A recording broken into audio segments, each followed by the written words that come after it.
Entitled Sil demanded I gift her a baby for her 30th birthday.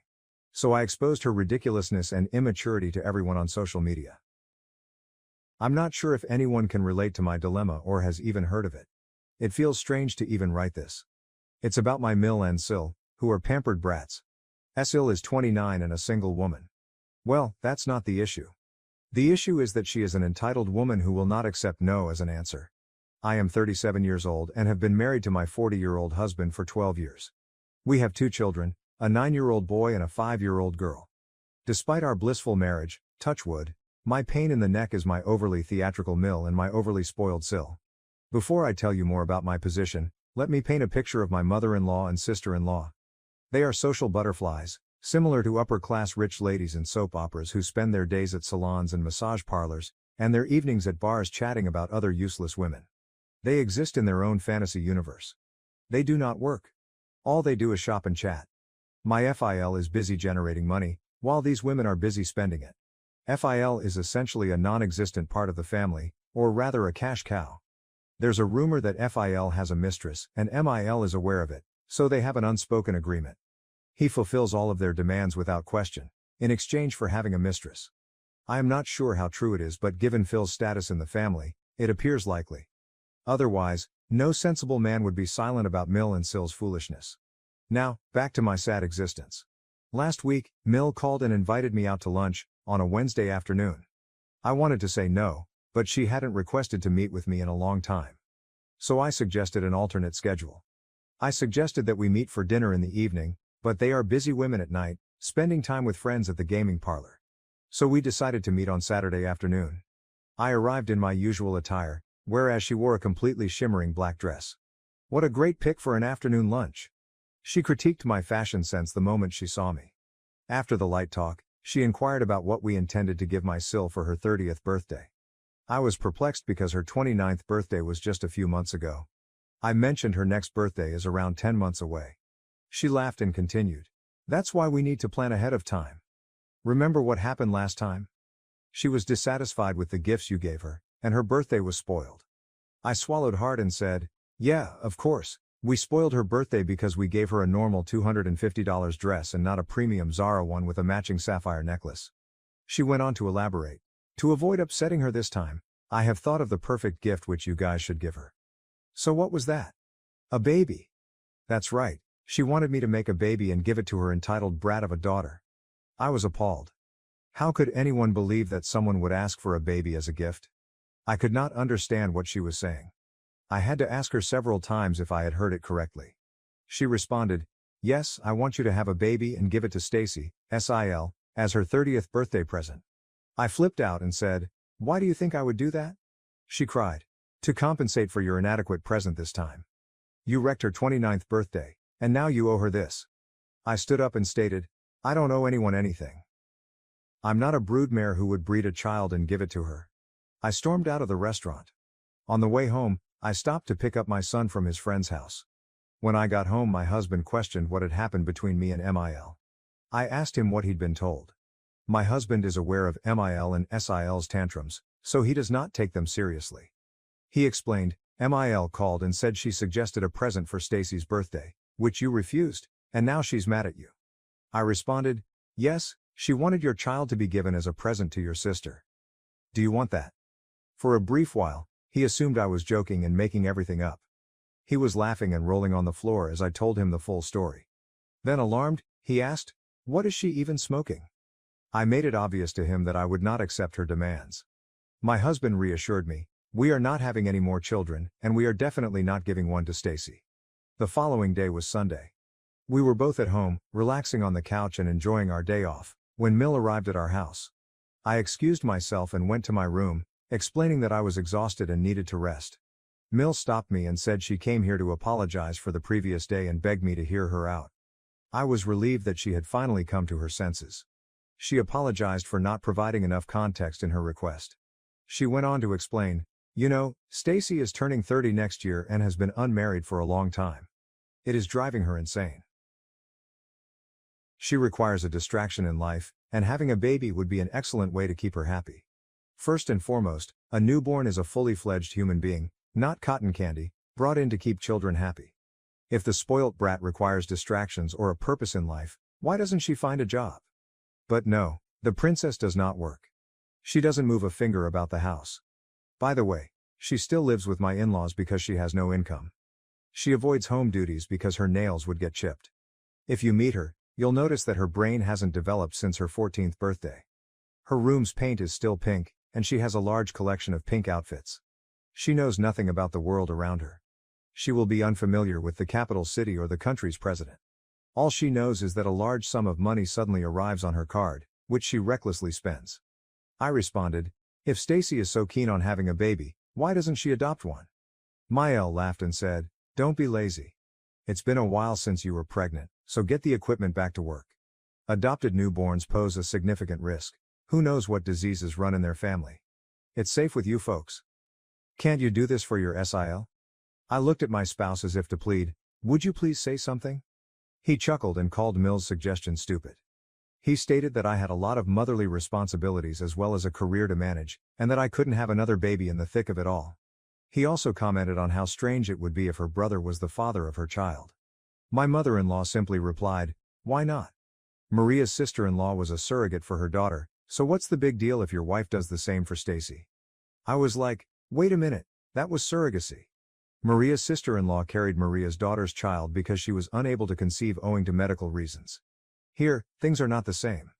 If Stacy had a medical concern, we might have offered to help her carry the baby. The situation here is different. You're asking us to make a baby as if we were a machine. My partner had advised, Stacy should find a guy, settle down with him, and have her own family rather than complicating the situation here. Mill began sobbing and lamented, my little girl has tried so many times to find a man, but you know how awful men are these days. She pointed at me and said, you're a lucky woman to have my son, but sweetheart, not everyone is as fortunate as you. Stacy can't be with just any regular man. You know she has great expectations. The man should treat her like we do. I responded, yeah, of course, the last man Stacy dumped was because he didn't buy her an overly expensive Gucci bag. Mill attempted to justify her pampered princess, but I jumped up and stated, I'm nauseated from this discussion and need to relax. Once more, we will not have a child to give CL as a birthday present. After a time, my spouse entered the bedroom.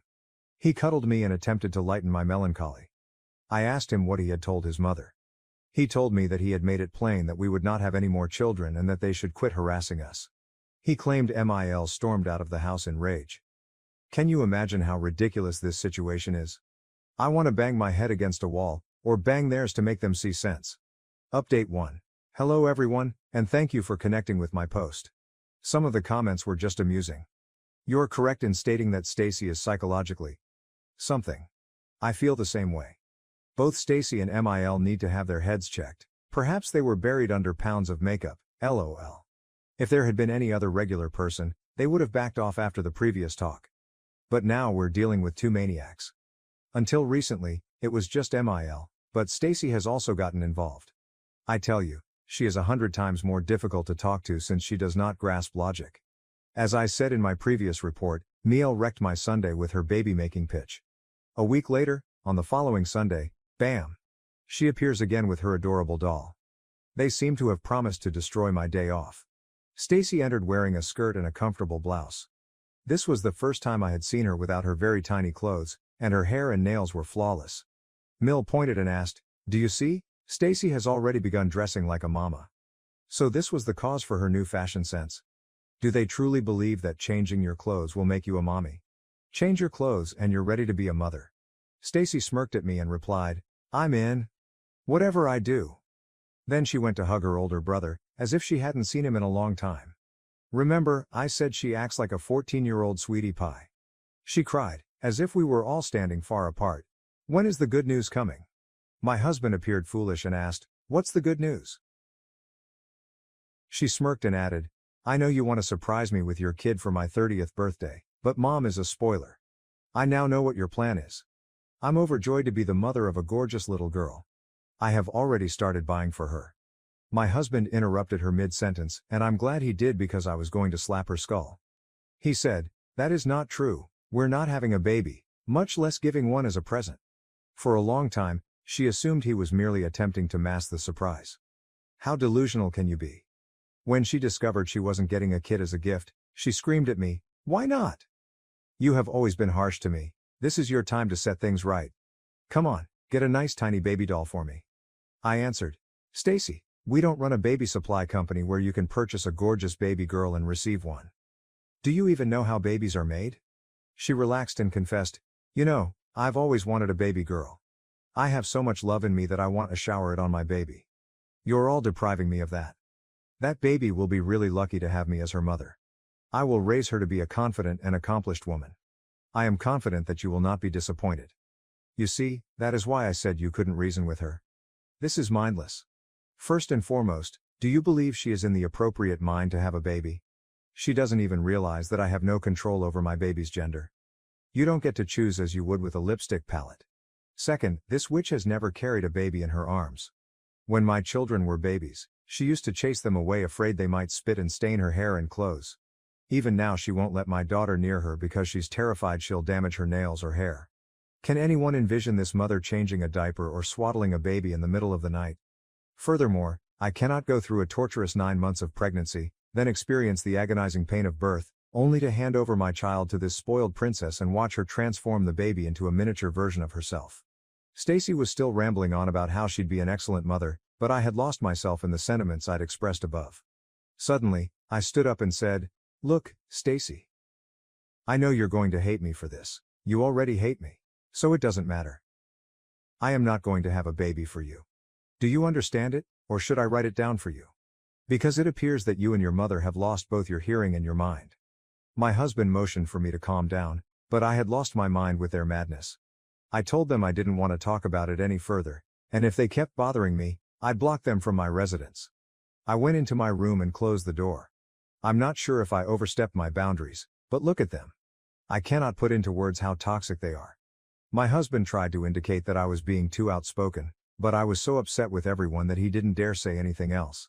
He just informed me that his mother and sister had called him a simp and then departed. I don't care what people say, he has to quit being a nice guy to everyone. I was expecting another showdown this Sunday, but it's been quiet so far, and I hope it continues. I just want this inconvenience to cease. Update 2. Oh no, how could I have thought things would end so peacefully? Following the explosion, the next 2 weeks were quiet and tranquil. I felt so at ease without Mil showing up at our door. But God, it wasn't silent at all. There was a flurry of activity going on online that I was completely unaware of. Stacy had been defaming me on social media, alleging that I was taking away her chance to become a mother. She describes herself as a beauty guru and posts makeup tutorials. She has a respectable following on her account. I'm not extremely active on social media because I have a life outside of the screen, with 2 children and a real job. Anyway, Stacy said that her brother was game to have a baby for her, but I denied it. She stated that she has always wanted to be a mother, but because she is unmarried, she has had no luck with adoption. Such a lie. They never even attempted to adopt, and if they had, I'm sure she would have failed the adoption interview. Stacy said a lot of things to put me in a negative light. She said I was denying her a kid because she was unmarried and I held conservative, old-fashioned attitudes. I wanted to say that I was denying her the kid because she was stupid. I had no idea about her hatred campaign until my husband's aunt called and asked why I was doing this to Stacy. That was when I read everything. It was amusing how her foolish friends and relatives made me out to be the villain. Even if what she said is accurate, I have the right to say no. It is my body, and I may refuse. My husband encouraged me to ignore it, that it will pass like a season. I originally ignored it, but how can you not read public comments made against you? We are not that thick-skinned. I understood Stacy saw my quiet as weakness and was trash-talking me even more. My buddies and I devised a strategy to make Stacy pay for her actions. I called her and said, "I'm very concerned about the web campaign you're waging against me. The negativity is destroying my reputation. So I'm considering having a child for you." Yeah, I said it to please her ego. My reputation is ruined. I don't care what she or her foolish followers think of me, but she deserved to be put in her proper place. She's been a pain in my side for a long time, and it's finally time to deal with her. I responded, "Stacy, why don't you come over, and we can discuss a few things before we proceed." She was ecstatic, believing she had defeated me.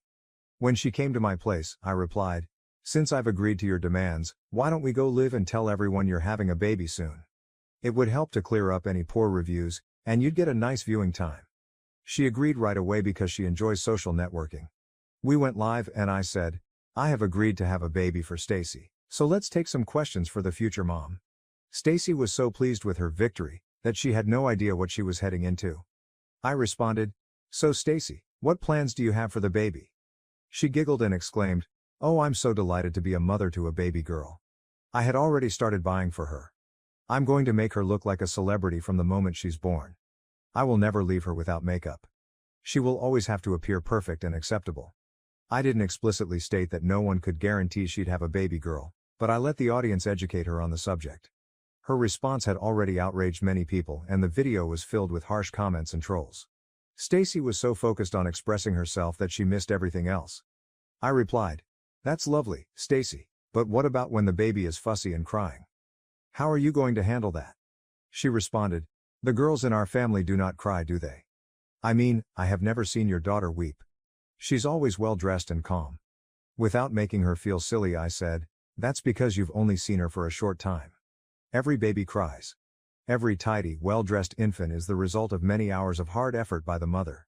Her answer was, "Then you can take care of the crying, and when she's calm, I'll dress her up in cute frilly dresses and matching necklaces and tiaras, and I'll put makeup on her." I couldn't stop giggling and told Stacy, "Babies cry all day and night. Are you suggesting you'll bring her to me every time she cries and then take her back after she's finished?" She exclaimed, "Yes, that's correct." "Why not?" I could no longer pretend and let out an evil laugh. She responded, "Are you trying to scare me off? How difficult could it be? You did it and I can do it too. I am so much better than you. I have more followers and a better fashion sense than you." She abruptly ended the live video while ranting. She was angry at me for grilling her on live camera, but she had no idea how much damage it had done to her. She stated, "We're game for the baby." As she walked away, I smiled calmly. My friend taped the entire live session. I wrote a lengthy essay detailing how Stacy and her mother had been pressuring me to have a child and give it to her as a birthday present. I methodically underlined all of the red flags that indicated why Stacy should not be trusted with a child. Her responses during the live stream were enough to let folks realize what an airheaded woman she is. I stated all of the additional things regarding Stacy that were not included in her responses. I tagged her in the post and shared it after midnight, thinking the princess would be sleeping. She'd wake up the next day and by the time she untagged herself, thousands of people would have seen the message.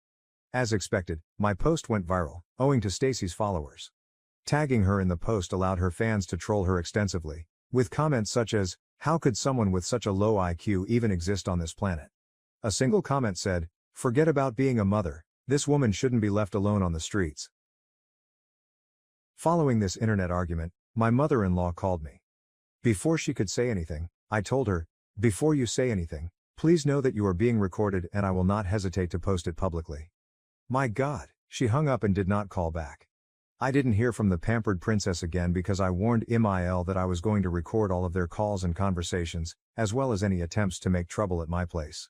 It was quite satisfying to put them in their place. My husband and I are still giggling while reading the haters' comments on Stacy's video. It's just hilarious. Mom chose my step-siblings over me and demanded I share my deceased dad's college fund. Now I'm fighting for my independence and future. Before I get into what happened, here's some backstory. I'm a 17-year-old girl who lives with my mother, 43F, stepfather, and 2 stepsisters. I have a stepbrother, Jackson, who is a year older than me, and a stepsister, Emma, who is 2 years younger. We all attend the same high school, but we have no mutual acquaintances and have never been close. My mother and their father married after nearly 5 years of dating. The wedding occurred 3 years ago, but our families had been living together for 6 years, so the wedding was really a formality. My father went away when I was quite young, so I never got to spend much time with him.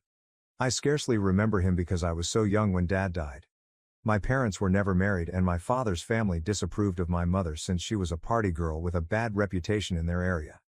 So they lived together for a brief period but didn't marry because his parents would have undoubtedly kicked him out. He was diagnosed with leukemia in its late stages at the age of 27, and it was too late to intervene. Fortunately, Dad had time to organize his affairs, and he was able to establish an education fund for me, so I wouldn't have to worry about the future, and my mother wouldn't have to force herself to work hard after his death. I've known about it since his lawyer informed me when I was very little. The lawyer was in charge of the money flow, but after I turned 18, I would have complete control over the fund. For a long time after my father died, it was just me and my mother, and I grew accustomed to it. Then, when I was about 8 years old, my stepfather entered the picture, and after a while of dating, we moved in together. My mother moved out of the town where we used to reside because she found it too traumatic to dwell where she and my father met. I've never met my paternal grandparents because they were never interested in meeting me. We periodically visit my mother's parents, and they are kind enough, but my mother's family is not very close. When I moved in with my stepfather and his children, I had high hopes that I'd finally have a large family. When I was younger, I had a lot of hopes, but unfortunately, my new family did not meet them. I don't blame them, but it was quite disappointing for me. When I was younger, it wasn't that they didn't make me feel welcome or treated me poorly, but there was something strange about everyone's energy. We all lived together, but we never felt like a family, and I never connected with my stepfather or his children. We lived in the same house, but they never tried to make me feel welcome or get to know me. I tried several times, but they did not appear enthused, so I gave up after a few months. I understood that we were more like glorified roommates than true family members, and that was it. I did not romanticize it. My mother, however, told a different narrative. They treated her differently. The mood toward my mother was radically different. They treated her as if she were a member of the family. I could be mistaken, but I believe that my step-siblings and stepdad were pleased to include my mother and play happy family with her while excluding me was due to my stepdad's ex-wife being a nightmare. I've never met her, but according to what I've heard, she was a total gold digger who left my stepfather nearly bankrupt following their divorce. He had to start again in his life, and to make matters worse, he had to care for my step-siblings on his own after their mother gave up custody and abandoned them to be with her new partner shortly after their divorce. Meeting a woman like my mother, who is the polar opposite of his ex-wife, was probably beneficial to all of them, but I wasn't really needed in that situation. They made me feel like an afterthought. I can't quantify it or give particular examples, but it was all about vibes and energy. Despite being a member of the family, I always felt that I wasn't really a part of it. My only consolation was the thought that I might have been overthinking things, something I used to tell myself when things got too much for me. It is strange to admit this, but I was genuinely jealous because it appeared that my mother had finally found her people, while I remained on the outside. After a few years, I began to dislike everyone because I felt left behind. I never mentioned it to anyone since it seemed tiny and insignificant, and I didn't want to make a big deal out of it. That was how life was, and while I wasn't happy about it, I was still content. Now back to what happened a few days earlier. I've been researching universities for the past several weeks because I'm about to graduate in a few months and need to start sending out applications. I wasn't concerned about the money since, as I previously stated, my mother had always informed me that there was a fund put aside for me, which I intended to use. But then, a few days ago, my mother said she needed to speak with me about something very serious. She explained that my stepfather had been unable to save enough money for his children to attend college, so she asked me to assist the family and allow my step-siblings to use the money from my college fund as well. Jackson had taken a gap year and was set to enter college at the same time as me, so that was the primary focus of our chat. Legally, my mother had no influence over the assets because my father's will clearly stated that only I would be able to choose where the money was spent after I turned 18. To be honest, I did not want to split the money with my step-siblings. For starters, I didn't consider them family, and neither did they. Second, even if I don't use the entire amount that my father set aside for me, I'd like to keep it for myself. That kind of money could help me get a head start. Useful for when I obtain my own apartment and starting living on my own until I start earning. I had already saved a lot because I went to public school rather than private, so my mother did not have to spend any money on my education thus far.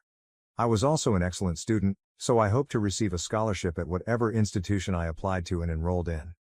Money had never been a problem for me, but as I grew older and approached 18 in a few months, I began to consider saving and earning. Giving money from my fund to my step-siblings didn't seem like a good idea, so I informed my mother that I would not be sharing those cash with them since I did not believe it was necessary. If Jackson truly wanted to attend college, he could simply take out a student loan, like millions of other students do. My mother was not pleased with my response and accused me of being selfish.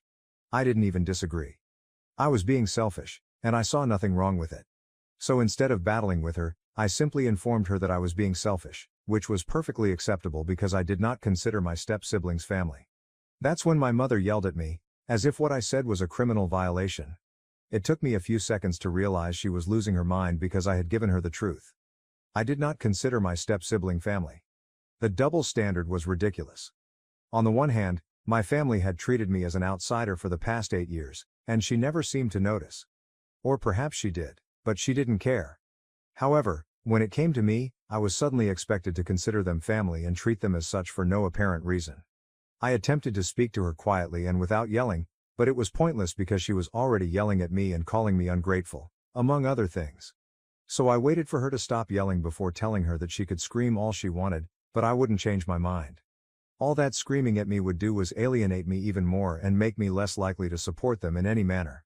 My mother calmed down a little after I said that, and I assumed we were finally going to have a sensible conversation in which I could express my feelings. But that was foolish of me. I had forgotten that in this environment, my sentiments were irrelevant. What mattered was whether my mother, stepfather, and step-siblings were content. None of them seemed to care about my pleasure. After my mother cooled down, she informed me that I had a week to decide. But if I didn't agree to divide the college fund with my step-siblings, she would have to kick me out of the family. I assumed she was joking because it looked so ludicrous, but she assured me otherwise. With my birthday approaching in less than a month, she stated that she would soon no longer be legally compelled to let me remain with them because I would not be a child. So I'd be on my own if I didn't agree to share the college fund that my father had set aside for me. I couldn't believe my own mother would say such a thing and put me in such a tough situation for the sake of my step-siblings, especially since I was meant to be her own flesh and blood.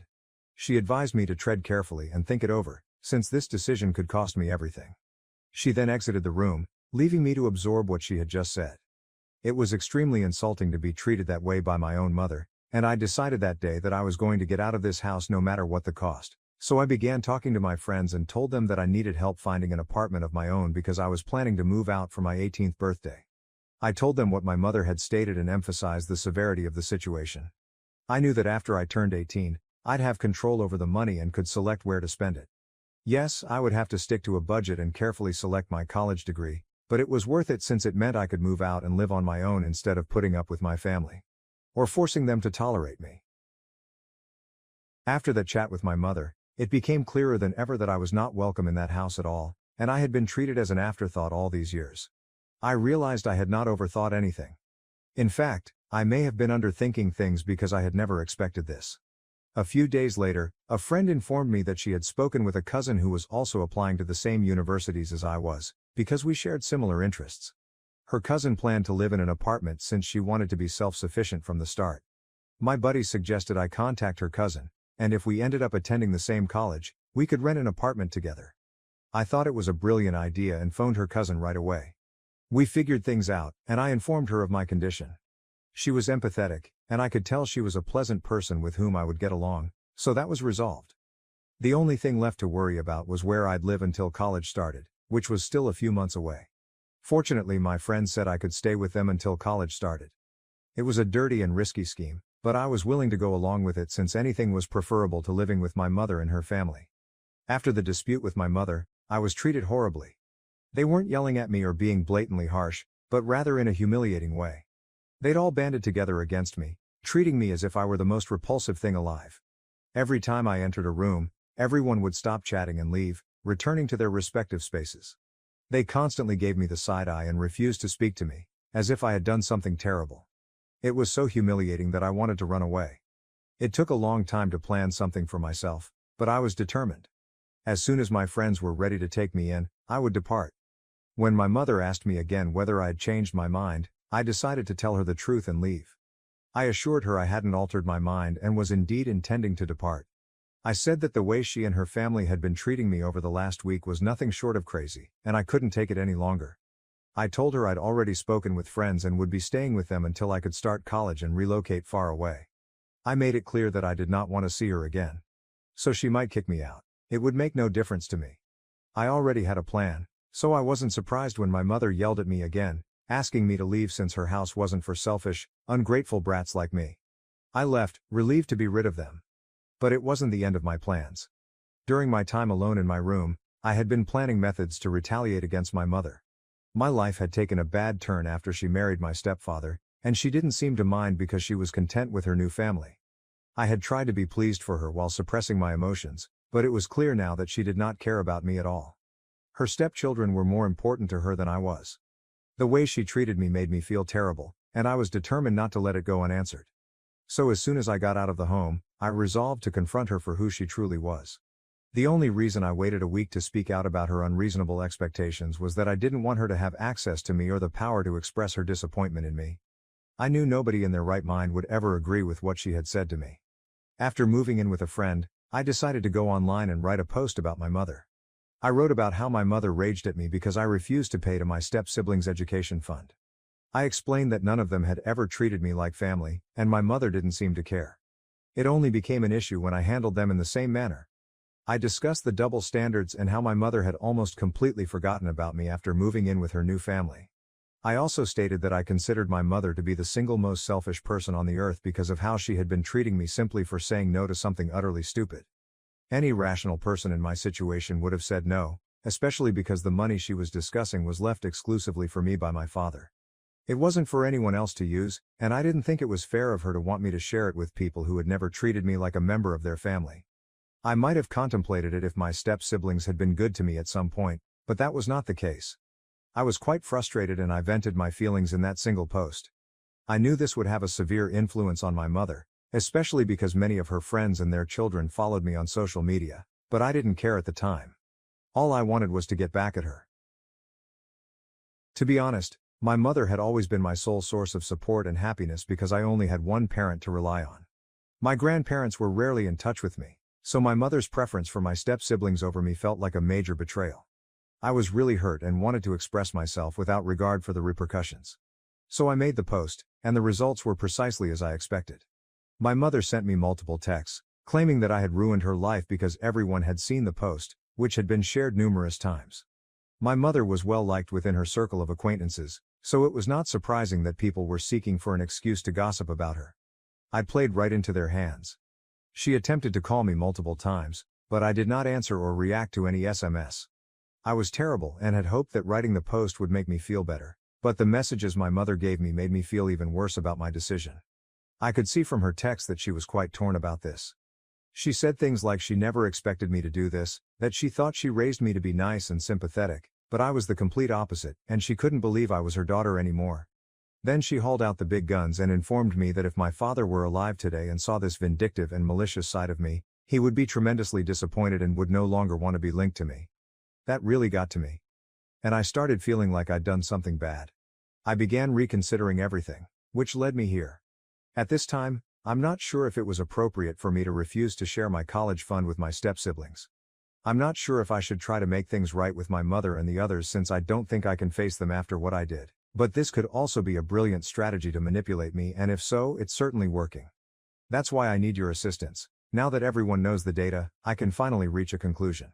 So am I bad for refusing to share my college cash with my step-siblings and then creating a negative post about my mother? Update 1. Hello and thank you so much for your response. A lot of you sent me very nice words, which made me feel better about myself and what I did. I suppose I needed that to see things for what they are. I was about to give my mother another chance just because I wanted to see the good in her. I wanted to think she wasn't a nasty person, but what kind of mother speaks and acts the way she did? She's just not a decent person, and it's time I accepted that rather than fighting it. So I blocked her so she couldn't contact me again. I knew if she texted me, it was solely to influence me or get that post removed. I do not want to take that post down. I want it to remain up till she apologizes to me. She knows where I am because my friend's mother informed her that I live with them, and she knows how to contact me. If she doesn't contact me, I'll consider it as an indication that she just cares about her reputation. Update 2. It's been 2 weeks since I moved out and started living with a friend. Since that post, I have had no touch with anyone in my family. I did attend school for a few days and bumped into Emily a couple of times, but she simply gave me a nasty look and like I didn't exist. Not unexpected, given that they've been pretending I don't exist for the previous 8 years, so it must be even simpler now. Anyway, my mother eventually came to see me last evening. She arrived with a black plastic garbage bag and put it in the living room, claiming it included all of my leftovers, basically everything I had managed to get into my duffel bag before leaving the house. It felt a little disrespectful that she had used a garbage bag to pack my belongings, and it was even more insulting when she threw everything on the living room floor, leaving me to gather it. My friend and her parents, who witnessed this, were appalled. They did not enjoy my mother's behavior and even took it upon themselves to quarrel with her over it. They advised her that given that I was her only daughter, she should have compassion for me instead of treating me so harshly. They really drilled her, and she didn't take it well. She informed them they had no right to discuss her parenting methods because they were the ones harboring a delinquent like me. I almost broke out laughing when she said that since I was not a delinquent, I was a scholar student and she knew it. I almost addressed it myself, but I didn't have to because my friend stuck up for me. She told my mother off, saying she was grateful her parents were not like mine and had a heart. It developed into a catfight after that, and my mother became enraged and fled. I was really grateful for my friend and her folks. I don't think they needed to stand up for me, but they did, and I couldn't be happier. This was probably the first time in my life that I had someone fight for me, and it was quite moving. But, in any case, I doubt my mother will return anytime soon because, after the reception she received yesterday, I wouldn't dare to show up around here again if I were her. I truly hope she doesn't show up because I'm tired of the drama. I simply want to go on with my life and start a new chapter, but I can't because she keeps reappearing. So I hope this is the last time I have to deal with her. Update 3. Hello everyone, long time no see. I've been MIA for a few months I believe, but you can't blame me. I've been applying to colleges, hoping to get into a good one with a scholarship. I've been working extremely hard and it has all paid off. I got into my first choice school, and I'm keeping to the strategy I devised a few months ago. My friend's cousin, who applied to the same universities, was also accepted, and we plan to rent an apartment and live together. She's a really sweet girl, and the fact that she's my friend's cousin is just icing on the cake since it allows me to stay in touch with everyone. The last few months have been really challenging for me emotionally, but my friends have helped me get through everything. I can't express how grateful I am to have such folks in my life. I know that many people with bad parents and families rely on their friends for emotional support, but I attempted to avoid it. However, now that I know how far my friends will go for me, I feel like they are family. I will always be grateful for everything individuals have done for me. Seriously, I don't think I could have gotten this far without everyone's help. Even the people here who reached out via message and said such encouraging things to help me get through this. It's just bizarre and funny that my mother hasn't texted me once since I moved out. She didn't care that I had unblocked her and she could now speak to me. That is how little I mean to her. But you and my pals advised me to believe in myself because I could accomplish it. It's pretty funny how strangers on the internet helped me more than my mother ever did. But that's all in the past. I'm looking forward to a fresh start here, and I'm quite thrilled about what the future holds. I overheard my girlfriend brutally mocking me to her best friend about our sex life. What happened next completely shattered our relationship. My girlfriend, Jenna, and I have been dating for just over 2 years. I am a veterinarian, and we met in my office when she brought her dog in for an ear infection. What should have been a 15-minute meeting grew into an hour-long discussion. I've never been so smitten by a woman before. Before Jenna, I lived the bachelor lifestyle and assumed I'd be unmarried forever, but that life of occasional flings was becoming old. Jenna is a charismatic woman with a large circle of acquaintances, her best buddy being Dylan, a gentleman from her hometown. I trust Jenna, but I'd be lying if I claimed I didn't care about their connection. I don't get angry or quarrel with her about it. She assures me that they've been friends their entire lives and have never had a sexual relationship. I understood that they were merely pals and attempted to buddy up with Dylan. He's been to the city 3 times and seems like a nice man, but he doesn't appear to like me much. Jenna claims he's simply being protective, but I get the impression he's jealous. Jenna finished graduate school this spring, but she's had a difficult time finding work. We've been living together for a year, and while I'm financially secure and don't mind covering expenditures, I've made it clear that if she gets a job, she must begin contributing. She texted me on Monday to say she had gotten a job, one she truly wanted, after some hard interviews. I was so pleased with her that I decided to surprise her by leaving work early and purchasing her favorite drink, Chinese takeout, flowers, and a necklace she adored from a boutique. I wanted to make the occasion exceptional. I returned home and entered the basement to get the hidden necklace, intending to surprise her. As I climbed the basement stairs, I overheard her talking on the phone and giggling excessively. It was cute, so I decided to surprise her. She was speaking with Dylan, which was not unusual. But then I noticed they were laughing at me. Specifically, about our sexual experiences. I heard her reply, "No, he doesn't even compare to my ex. My ex had at least 3 inches on me. I feel horrible every time I eat a mini carrot in front of him. It must be unpleasant for him to watch me munching on something his size." She chuckled and said, "His body is amazing as long as he keeps his boxers on." I don't care what people on Reddit say about the size of my member, but having her make fun of me in front of someone I already felt embarrassed about was extremely terrible. What made matters worse was that what she was saying wasn't accurate. I'm quite average. Nothing spectacular, but certainly not comical. She also ridiculed me for being gorgeous but not super smart, which was strange given that I'm well educated. Hearing her rip me apart like that felt like a strike in the belly. I departed after that. Yes, I threw the flowers out the vehicle window and cried in the parking lot. I believe she heard the basement door close or saw my car go since she began messaging me shortly after, wondering when I was returning home. That was Monday, and I still haven't mentioned it. I'm not sure why. I guess I'm still absorbing things. It's extremely embarrassing and hurtful, but gosh, I adore this girl. I am not saying I will necessarily forgive her. I just want to emphasize how difficult this whole situation is for me. I know I should bring it up with her, but how? Any recommendations on how to begin this conversation? I am deeply upset and I'm not sure whether I can forgive her for this. TLDR, my girlfriend and her male buddy made fun of me about our sex life and my penis. It's quite hurtful stuff. I feel like a puppy that has just been kicked in the face. I am devastated, all jokes aside. I plan to propose within the next few months. I don't see how I can forgive her or remain with her. Advice? Edit. Wow, hey, thank you everybody. I simply wanted to say that I will surely split up with Jenna. I had a beer with 3 of my buddies tonight and told them everything. Their sentiments are similar to the majority of yours. Dump her and do it quick. I called my mother and told her about it. Yes, I told her everything, as embarrassing as it was. We are getting close, and I wanted her to know the complete tale. I've never heard her so outraged about anything. She knew I had purchased a ring for Jenna. I'll post an update once I finish it. It will most likely happen tomorrow, although I may not talk about it for a few days.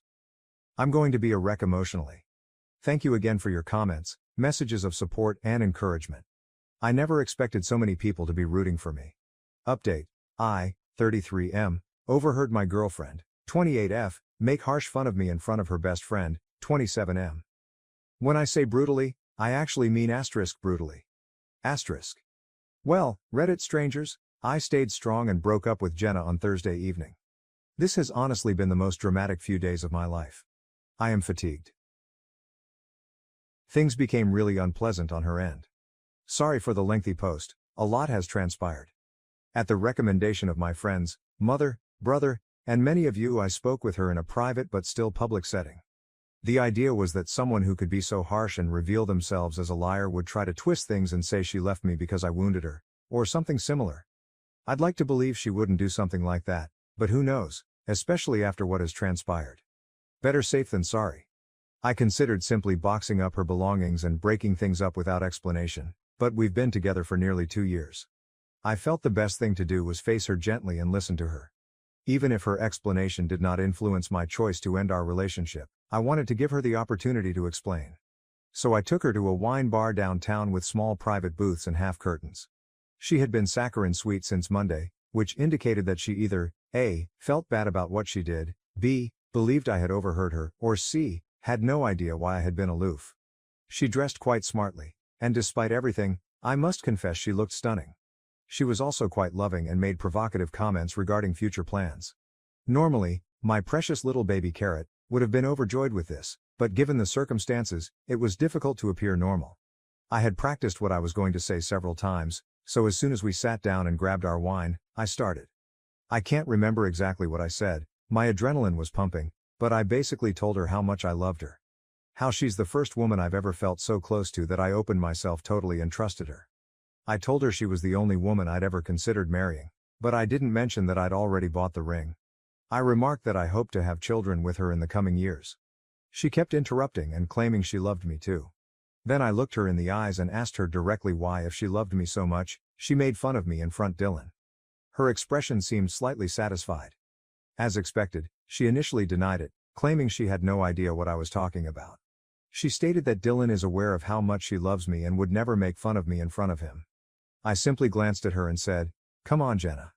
Even after I told her I'd arrived home early on Monday and overheard her conversation, she denied it. It was frustrating, but I maintained my composure. I told her that we were both aware she was lying and that what she said was unforgivable. I couldn't understand why she would say such things to Dylan, especially since she was lying solely to make fun of me. She kept rejecting it, behaving as if I were insane. She stated she loved me, was not unsatisfied with our sexual relationship, and would never complain about me. If I hadn't witnessed the exchange, I would have believed her. She deserves an Oscar for her portrayal. Some people inquired if I was certain she was talking about me. When she compared me to her ex and his cracking member, she did say my name, so there's no question.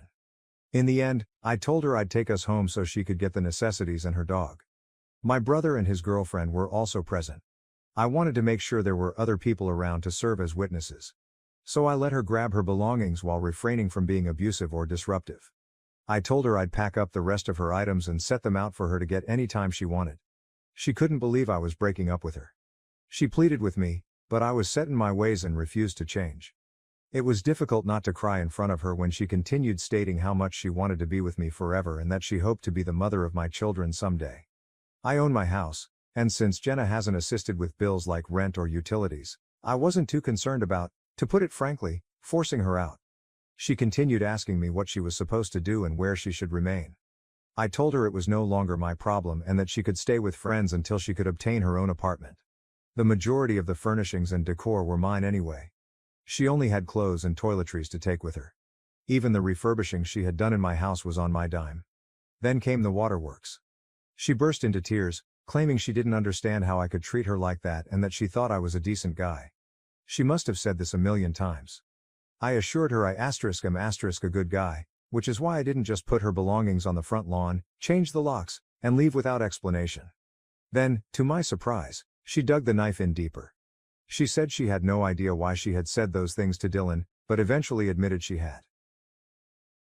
She went on to say that maybe it's because Dylan brings out the best in her, and she can laugh at things that would ordinarily make her cry, like my penis, apparently. I told her it was unfortunate that if what I had heard was her best, I would hate to witness her worst. It was spiteful of me, and I generally avoid making sarcastic remarks, but I told her she could return to her hometown and live with Dylan or her ex-boyfriend who had the 9-inch dick. It was astonishing how quickly the tears dried up. She flicked the switch and told me I had no idea how to treat women, that I was a loser with a little penis, and that I'd be alone forever. She stated she never truly loved me and that I was more of a friend, but she didn't want to upset me, so she stayed with me. She also indicated she would have declined if I had proposed. Just for good measure, she underlined that my penis was a baby carrot, and that I would die alone. I told her that I would rather die alone than marry someone who was harsh, did not love me and did not respect me. No joke, she started screaming. Not words, just a loud, terrifying scream. It was disturbing, and she stormed away after calling me a dirty pig. After settling the bill and apologizing to the waiter for the incident, I exited, and there she was, standing outside, crying. I knew what she did was terrible, and everything she said minutes before was equally as bad, but I still didn't like seeing her like that. I did not want to leave her on the sidewalk. I live in New England, and it is already quite chilly here. I offered to drive her back to the house so she could get more of her belongings and told her that she needed to find another place to stay once she packed a bag. She agreed, and we didn't chat at all in the car. It was one of the most embarrassing experiences of my life. My brother and his wife were already at the house when we arrived. His wife remained inside while Jenna packed, and my brother waited outside with me. It passed by uneventfully, and she was picked up by her girlfriend. I made sure I had my house key back before she departed. Later that night, Jenna texted me frequently. The messages varied from sorry to sorrowful, angry, extremely angry and back again. I did not respond to any of them. I merely texted her the next morning to let her know that her remaining stuff were on the porch and that she could pick them up while I was at work. I didn't hear from her until almost the end of the afternoon. She sent me a nasty text, wishing me every ill. I ignored it. When I arrived home, it was a disaster zone. She'd smashed everything. I'm not sure if she made a spare key or knew how to pick the locks, but she managed to get into the house. She ruined everything. Smashing precious items, ripping up furniture, clogging 2 sinks, and leaving the water running. She left the refrigerator door open and dumped food all over the kitchen. It was a wreck. The only considerate thing she did was lock my 2 dogs in a bedroom so they wouldn't be wounded by the broken glass or eat the scattered food. I own 2 vehicles, one for regular use and an SUV for work, which I use to carry large or unusual animals to the clinic. In the midst of all the turmoil, I had neglected to give her a key to the SUV for emergencies. I stepped outside to check, and she had also wrecked the inside. She poured flour and tomato soup throughout the interior. It's just things, I suppose, but the fact that she could do something so childish and horrible on top of everything else astounds me. Last weekend, we went to a play, hung out with friends, played Monopoly, invented a drinking game, watched Netflix, and made love several times. My house and automobile, as well as I, have been wrecked. It's amazing how quickly things change. Not my best moment, but I was so irritated that I immediately bought 25 pounds of baby carrots from Costco's rapid delivery service. I had them transported to her friend's house, addressed to Jenna, 100 pounds of baby carrots. They deliver within an hour. She sent me a flurry of fascinating and offensive texts that evening. Yes, it was petty, but my only regret is that I wasted food. I hope she donates them or prepares some of them. So that's it. I blocked her last night because the nasty texts kept pouring. I'm feeling really beaten down right now, and I've sobbed more than I have in a while. It is apparent that I made the proper decision. Jenna is obviously not emotionally stable or mature. She truly is harsh, and I know I deserve better. Since Monday, I've spent a lot of time reflecting on myself as a partner and trying to figure out what caused her resentment, or whatever it was. I'll be really honest here. I work a lot. I try to make time for the people I care about and avoid bringing work home when I've had a difficult day, although I do occasionally. I understand this. Jenna and I have had previous disagreements about it, and I've made a concerted effort to schedule my days so that I can return home on time. I've also attempted to avoid terrible days at work as much as possible. However, anyone who is a vet or has worked with one understands that we are always on call for emergencies. Sometimes we have patients we need to check on or stay with all night. Time off might be difficult.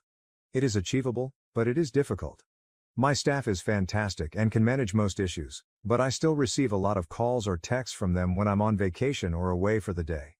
I'm sure there were occasions when Jenna felt second best to my job. Well, I know there have been. She's told me so before. I attempted to make modifications, but there was only so much I could do.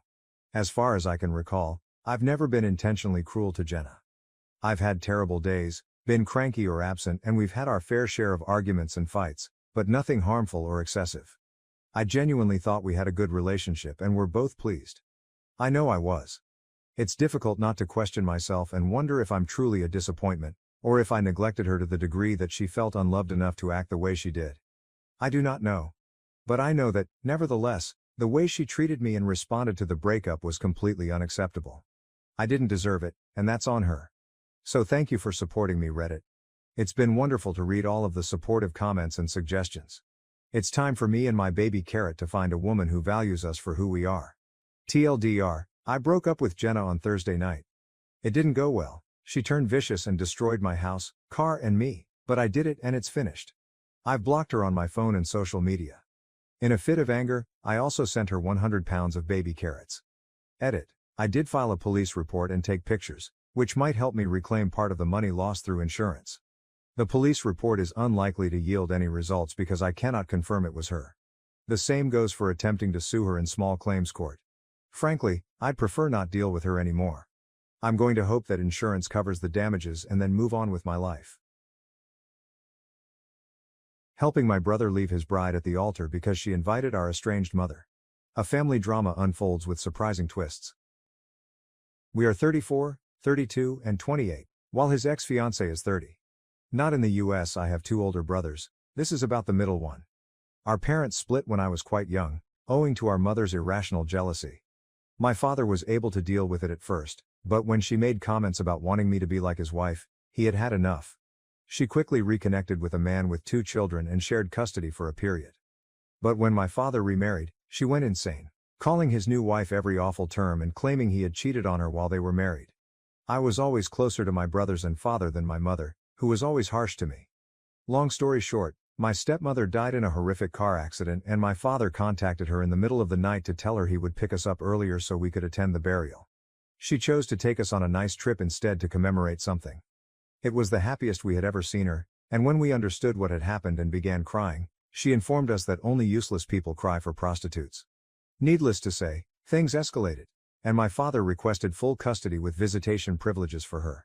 He always kept the lines of communication open and paid for us to see her after she moved away, but it was still really unpleasant. We began reducing contact with her as soon as we turned 18.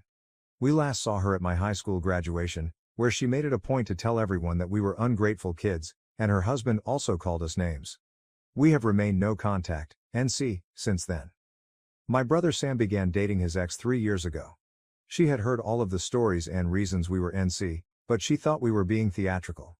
They had many disagreements because of her ideas, but she ultimately appeared to abandon the "you need to reconcile with your mother" crusade. Throughout the wedding preparation process, there was no sign that anything was incorrect or suspicious.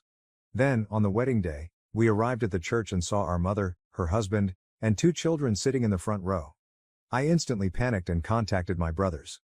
Sam suspected she had found out and wanted to crash the wedding, so he called his ex to tell her of the potential turmoil. She assured him that everything was fine because she had invited them. Sam hung up and asked me to go fetch him while our older brother handled things at the church. We went home and barricaded ourselves, even while his ex, her family, friends, and others attempted to reason with him. Mom's spouse even called to say he had always known we were useless. Now that the dust has settled, the majority of Sam's friends and family support him.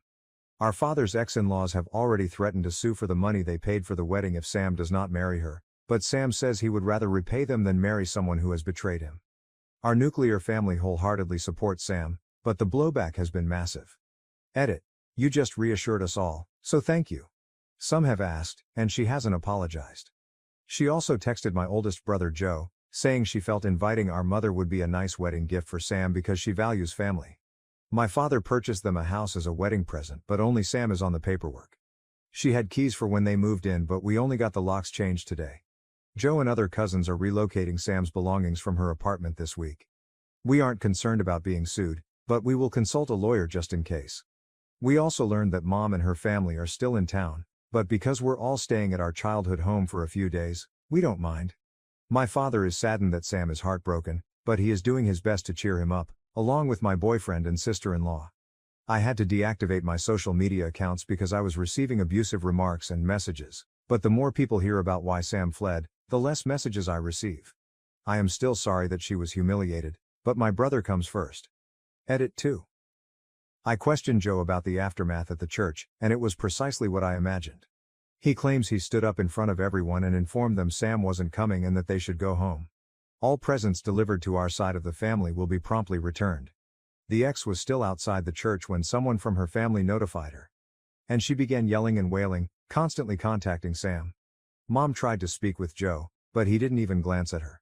When she couldn't obtain a reaction from him, she burst into tears, lamenting how cruel we are to her.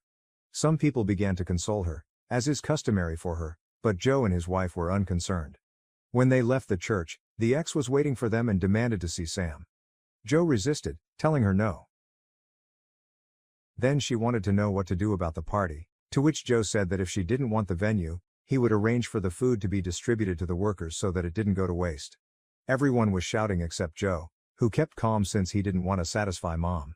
Joe and my sister-in-law returned home after stopping at the store and various fast food restaurants, and we've been inside the house like kids again, with a few more members. When we asked Sam if he wanted them to leave, he insisted on staying. We had all planned to spend time with our families following the wedding, so it was not an issue. When the ex arrived at the gate, we understood she was not going to use the venue, so my sister-in-law called the venue with Sam's information and asked them to give the food. She also sent some advice for their problems. It appears that we will receive all of the alcohol that my father paid for, so we will be pretty drunk by the end of the year. A few people messaged me, asking why our father ever married our mother. The answer is simple: he adored her and felt she was the nicest person imaginable. It turned out she wasn't, but she knew no one else, except possibly her unpleasant husband, would marry her unless she seemed to be kind. Dad even considered staying with her until we were grown-ups, but her condition worsened. She used to be really sweet, and he thought she was changing, but she would then revert back. As for my ex-sister-in-law, we have no doubt she feels our mother is a nice person with ungrateful children since she can be incredibly charming. Some individuals find it amusing to make fun of others as long as it is not directed at them, but this does not excuse what she did. Sam's only explanation was to his boss, who attended the wedding. His boss was quite kind and surprised by what our mother put us through, given how well-adjusted and happy we appear. Our father stated it was a shock for all of us, and he told Sam to stay home for as long as he needed. Sam is returning home for the time being. I showed the post to my family, who were affected by your thoughtfulness. Sam wants you to know that his ex-fiancée did not exhibit any alarming behaviors, and he honestly believes she understood his upbringing. He agreed to meet with her and her parents today, but only if it was at our house, where we could support him. It will be an interesting visit. Update: Sam lost some money, but it will not affect him. Her parents paid for her outfit, a very beautiful cake and a portion of the honeymoon. His ex wasn't the most popular in-law, but we believed she adored Sam. We don't have any touch with Mom's side. Joe used to communicate with our grandmother, but after his wedding, another disaster, he cut her off too. Mom's statements about me wanting to be the wife stemmed from her idea that we shouldn't have daddy-daughter days. However, there were also Daddy Joe and Daddy Sam days. Dad constantly attempted to spend time with us, both individually and as a group. She's just unwell. We don't advertise our childhood, so when others inquire about our parents, the typical response is, "It's just my dad." Or "It's just my siblings and my dad." Most people assume Mom is deceased, avoiding the unpleasant question about why we don't speak to her. Mom's stepchildren are both male and in their early 30s. Our father now has a long-term girlfriend, and we really enjoy her. She's been doing her own thing over the last 3 days, but she says we have her full support. The update. I was curious why Sam agreed to the meeting after not speaking with her, but it turns out she sent videos and images of all his possessions on the floor to his best buddy, Tom, and threatened to burn or destroy everything unless Sam spoke with her. Tom went to see Sam and told him what had transpired. They advised her that they needed entry to the flat before anything could happen. Tom, Joe, a few cousins, and my boyfriend went over to pack Sam's clothes, devices, and crucial documentation. Sam joked that they were the fastest moving staff he'd ever witnessed. The meeting, for lack of a better term, was absurd. She arrived with her parents and sisters and attempted to speak to Sam alone, but when he refused, she simply began chatting. Not once did she apologize. She stated it was not her fault that we don't appreciate the value of a true family and were trained to despise mothers. She stated that her main purpose was to teach Sam to value mothers because she was terrified he would take her children from her, as he had been taught to do. Sam said nothing until she called our family a cult and humiliated our father. As you might expect, this is a sore subject for all of us, and we won't let anyone insult our father. Sam went off on her, calling her a disgusting liar, stating he was horrified that he had ever held her hand, and thanking the world that I am always early to everything. He informed her that sticking with a dishonest husband, like her mother did, is not anything to be proud of. He claimed she had merely pretended to be kind so that he would marry her. He then detailed all of the small faults he had overlooked because he sincerely loved her, or at least who he believed she was. Sam stated that he would never forgive her for the suffering she caused his siblings, but he did not hate her because she did not deserve so much of his attention. He concluded by saying she had had enough time to straighten things up and that because she acted like the victim, he would make sure everyone understood why he didn't attend the wedding. It was horrible, but it was therapeutic and important for Sam. Her parents said nothing but were clearly embarrassed.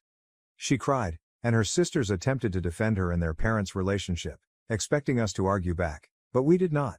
Sam then told his ex-fiance's father, Phil, that he could sue if he wanted, but that doing so would expose all of his family's dirty laundry to the world, which he doubted Phil would want to see. Amazingly, Phil continued to urge that Sam should try to make amends and marry his ex since they're not getting any younger, and all families fight. I have never rolled my eyes harder.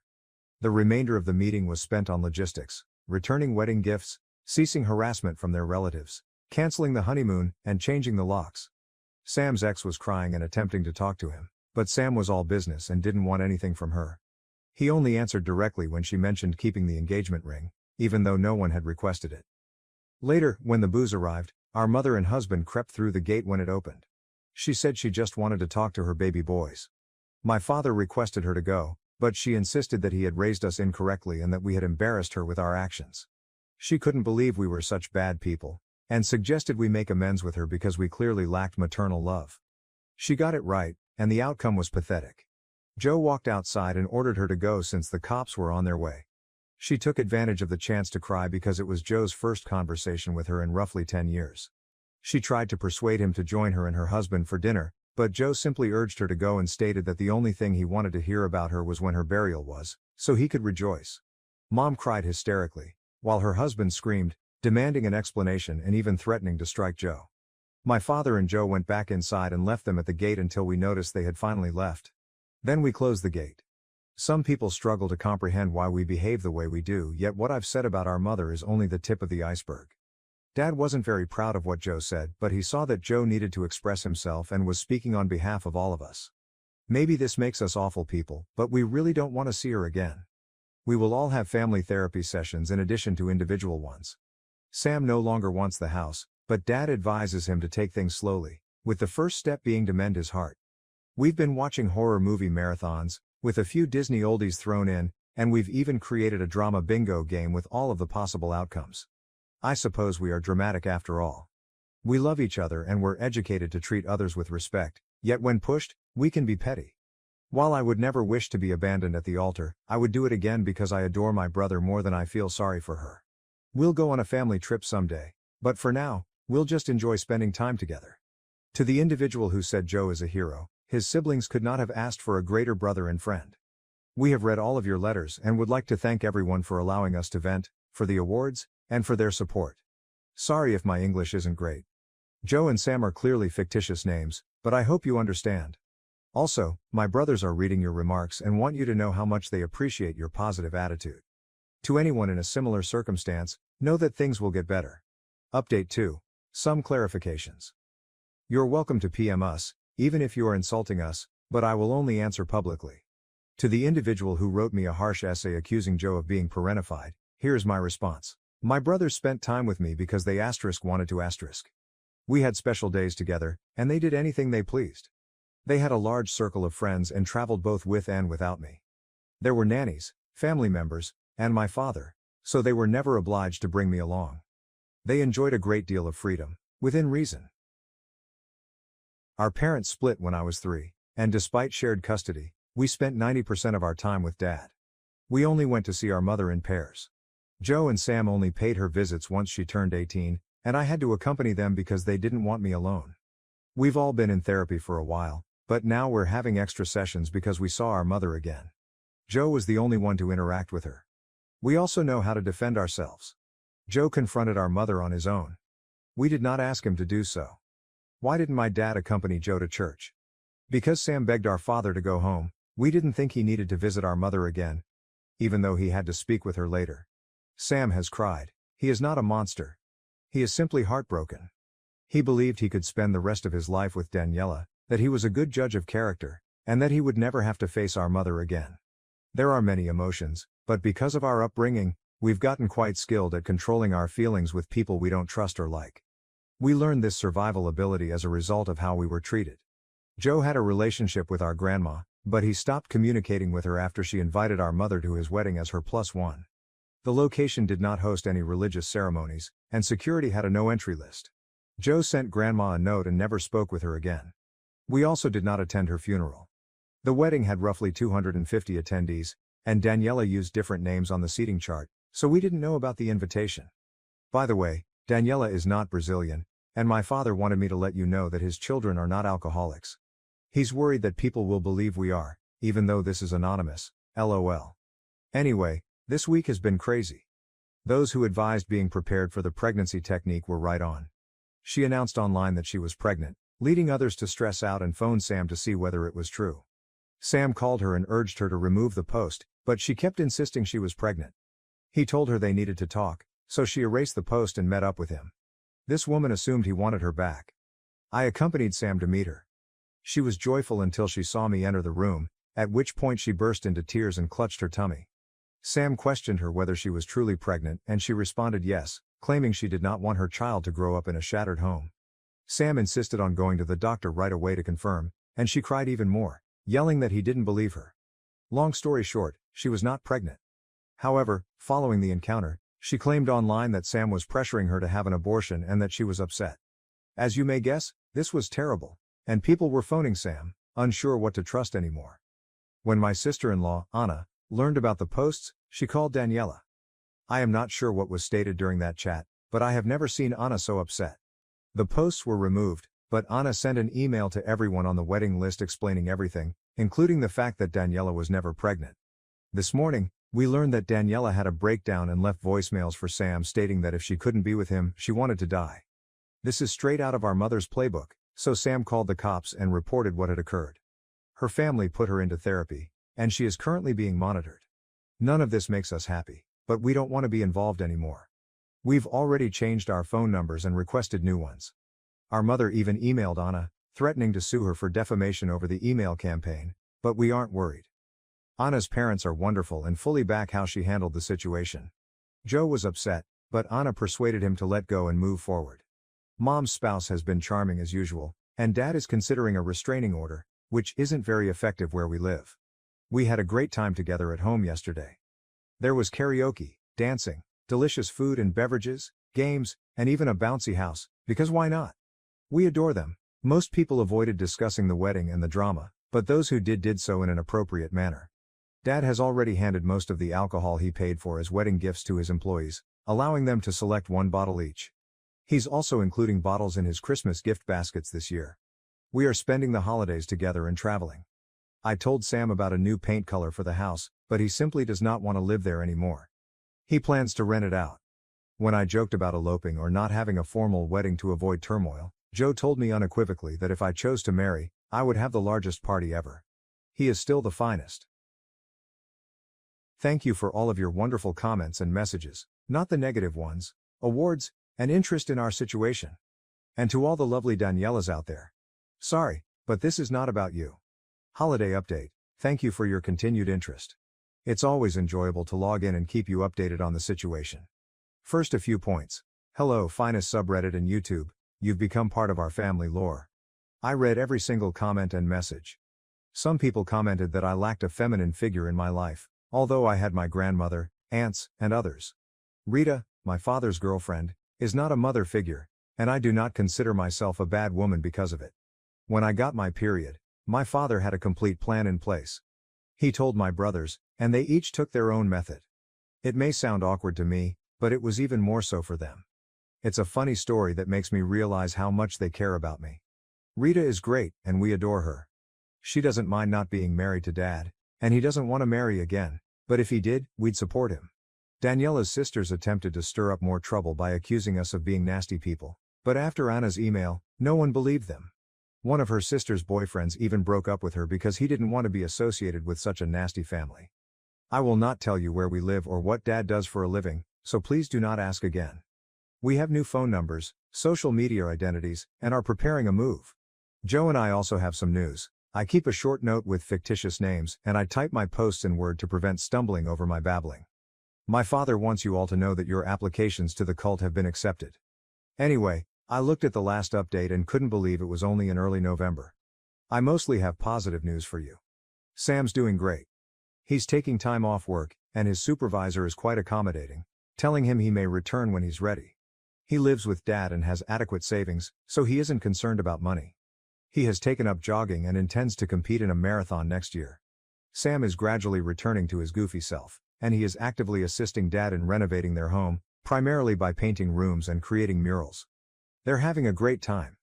Daniela wrote Sam a note, but he returned it. The house was listed as a rental, which Sam is fine with. Now for some more exciting news. I am engaged? It turns out that this has been planned for months, and when I joked about eloping, my future husband Matt panicked because he assumed I had worked out his plot. He had already spoken with Sam, who was aware of the proposition but did not want to make him uncomfortable. Joe, and my father. My father gave Matt a hard time when he asked for my hand, saying it was not his to give, but it was all in good fun. The proposal happened earlier this month, and I'm overjoyed, but not as much as my father, who insists on escorting me down the aisle, even if it's a civil wedding. While my news is fantastic, the other major announcement in the family is much better. Joe and Anna had been on the adoption list for a while, and a few weeks ago, they welcomed a baby girl. She is the most gorgeous, charming, and perfect baby ever. The adoption is final, as it usually is with infants in our nation. We knew they wanted to adopt, so when they told us the baby was finally theirs, there were many happy tears. Dad is in full grandpa mode, and despite some difficult circumstances this year, this is by far the nicest thing that has happened to our family. Unfortunately, our mother learned about the baby and requested to meet her. She has been served with our version of a restraining order, and we are determined to keep her from seeing the baby if at all possible. These are the negative news updates. Because of the new COVID version, we decided to stay at home for the holidays and hold a little Christmas celebration to welcome the baby and commemorate our engagement. Joe and his wife were unable to attend in person because the baby was too young, but they participated via Zoom. We also agreed to give Sam some stupid gifts, like Julia Roberts t-shirts and mugs, because he's the family's runaway bride. Joe and I are considering moving because we currently live in flats and would like to reside in a house. We're still a little shaken up by everything, and we know we have some emotional work to do, but we're focused on the good because the bad is in the minority. Whatever happens, I'll always be grateful for my family. I suppose this will be the final update, people. I realize the previous few have been mainly drama-free and perhaps not as thrilling, But we're hoping for less drama in our lives. I have no plans to erase anything, so the account will remain active in case something important happens. I wish you all a fantastic end of year and an amazing 2022. 2022 catch-up. Hello cult. I suppose it is time for a little update for those who are still interested. First, a few points. Yes, Spanish is our native tongue. Adoptions in our country are final and managed by the government, with open adoptions being rare. Joe and Anna have been wanting to have a family through adoption for quite some time. When I mentioned hummus before, it was like when they announced the Pope, lol. We are now 35, 33, and 29. HB was supposed to stand for husband, but I adore how some of you understood it as huge bastard. Either works, honestly. Joe and I relocated as anticipated last year, and the year has been relatively uneventful. Daniela, on the other hand, surprised everyone by revealing that she is pregnant and that Sam is the father. The strange thing is, Sam cannot be the father because he was not even in the country when the baby was conceived. She had no way of knowing, however. Sam has offered to perform a paternity test several times, but she refuses. Legally, Sam is fine. He just feels awful for her baby. Daniela's father even attempted to sue Sam for emotional distress on behalf of both of his daughters, Daniela and the one whose boyfriend departed. But nothing came of it, thanks to Joe, who is a lawyer. I promise that this information is related to this catch-up. Sam chose not to take any action against Daniela's father since he has too many responsibilities and feels sorry for the family. Our mother still insists on meeting the baby, but it will never happen. She used one of her favorite tactics, pretending she has cancer. She contacted Joe and Anna via their work emails, pleading with them to help her meet the baby since she is critically ill and may require a transplant. This is the 6th time she has claimed to have cancer, but the truth is that she has had it 0 times. She enjoys the attention, sorrow, and drama that evil individuals bring forth in others. We never believed her, of course, but we didn't expect her to make a spectacle of herself by contacting Anna's mother via Facebook. Anna's mother is a gorgeous, devout Catholic lady, so Mother may have felt she was simple to manipulate. Mother told her about the cancer and how heartbroken she was that she would not be able to meet the baby. Anna's mother asked a few questions concerning the diagnosis and therapy, which made no sense as predicted. She then blocked her and shared the screenshots on her wall. It's similar to high school drama, but with more mature characters and witty comebacks. Other than that, the baby is absolutely happy and healthy. The only point of contention was what to call Rita, Dad's girlfriend. Our mother insisted Rita had no right to be called Grandma. Joe and Anna spoke with Rita, and they all agreed that for all intents and purposes, she is Grandma Rita, and our mother can do nothing about it. Sam's doing great. He resigned his job and embarked on his own venture.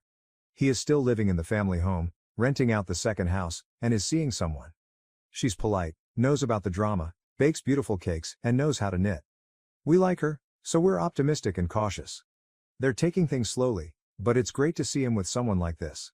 He also continued to paint rooms with Dad, and the results are painfully comical and stupid, like something you'd see in kindergarten. Please keep in mind that I adore them. Dad contracted COVID for the first time, and he became so afraid that he decided to rewrite his will. That's why Joe's profession is important. They wanted Sam and me to know about it after they were done.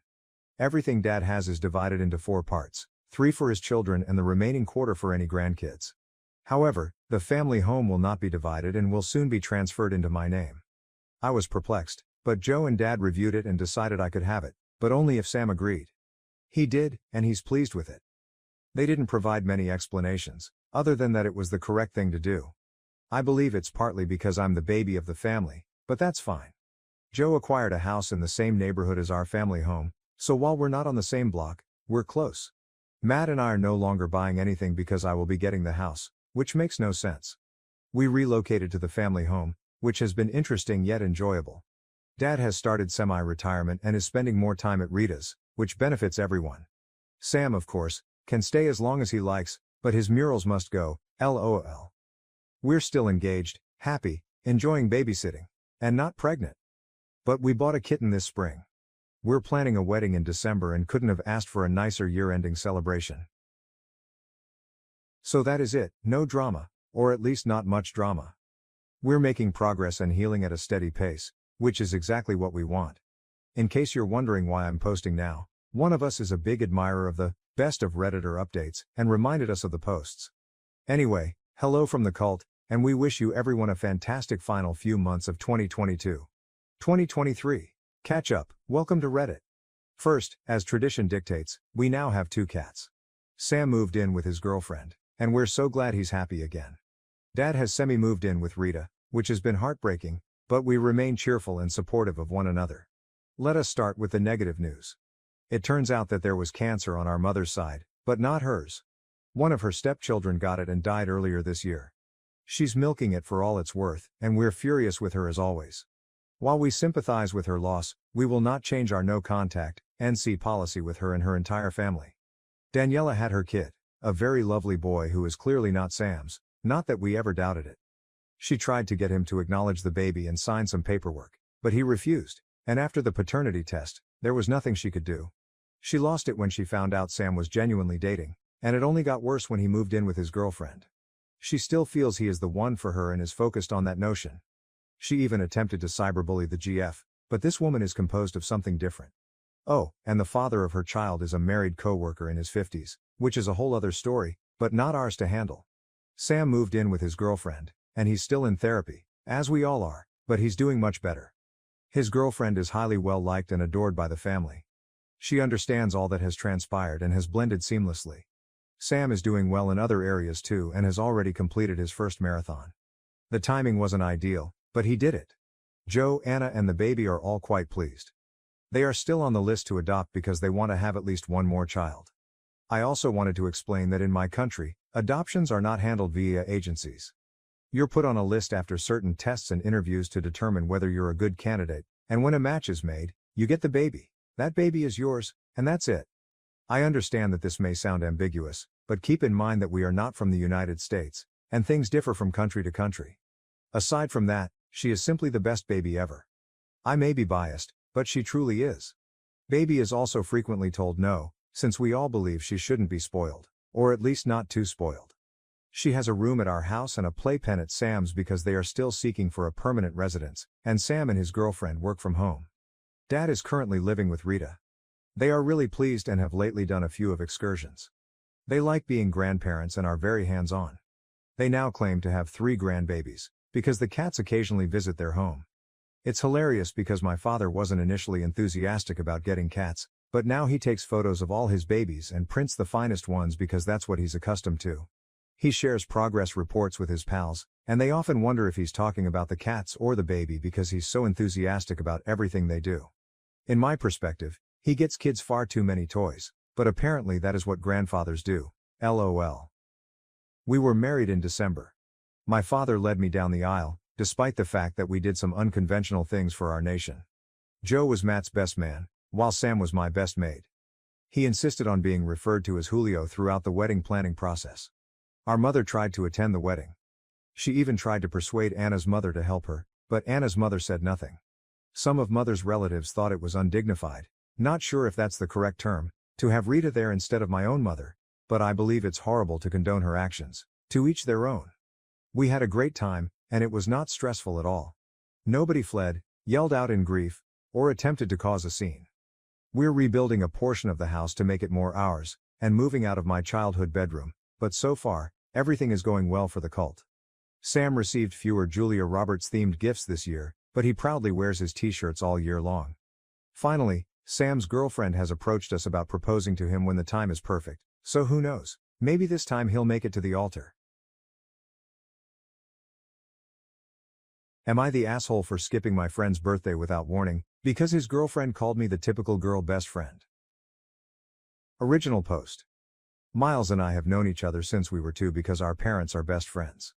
Now I would not say Miles is my best friend. He is a good friend and we do hang out on occasion but see each other on all major holidays because of our parents.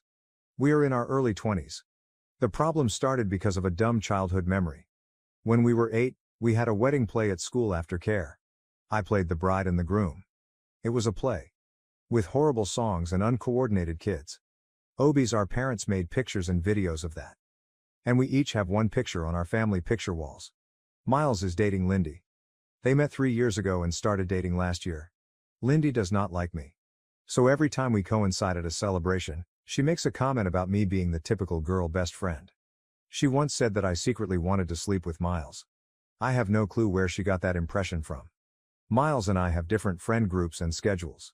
Besides the monthly catch-up over food, We didn't really meet that much. Things got worse when Lindy saw the wedding play picture. The comments just got more. She even started DMing me on Instagram saying she knew what game I was playing. I talked to Miles once about this, and he told me to give her time. So his birthday was on Saturday and I was invited. Lindy wrote me saying something along the lines that she was going to supervise me. This was their first birthday as a couple, and I was not allowed to take up his time. I was honestly just fed up. I tried talking to Miles once more, but he said the same thing. So I just skipped out. When the party started, I wrote a quick "sorry I can't come" and told him my mother was going to bring his present. Now he is upset with me for missing his birthday. Lindy is mad that I made it all about myself, and my parents are upset I missed a family function. Ada? Edit: I didn't show anyone the messages because it didn't want to make more out of this than it is. I didn't want to poison anyone against Lindy, especially not if she is a new fixture in Miles's life. That would make both our lives more difficult. I hope that just talking about it might be the more adult thing. My parents are not mad at me or blowing up my phone. iReddit fashion. They and Miles' parents were just bummed out that this was the first birthday that I ever missed. As to why she is jealous, I have no idea. Neither of our parents ever wanted us to get together. There were no jokes or anything about it. I think they also never would want that. The wedding play picture is in the living rooms because they loved the picture and it was our first play. Update. I will update you in the first part and clarify some things later. After my post, I talked to Miles. At first, he was kind of mad and thought I had been blowing things out of proportion. Some more details are in my last post.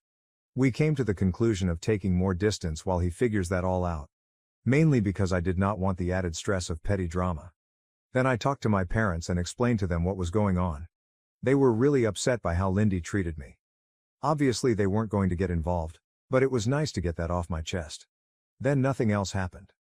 Until Tuesday evening. Wednesday was a holiday, so some of my friends took the opportunity to go to an Irish pub to do karaoke. At some point my best friend and I went to pee and touch up our makeup.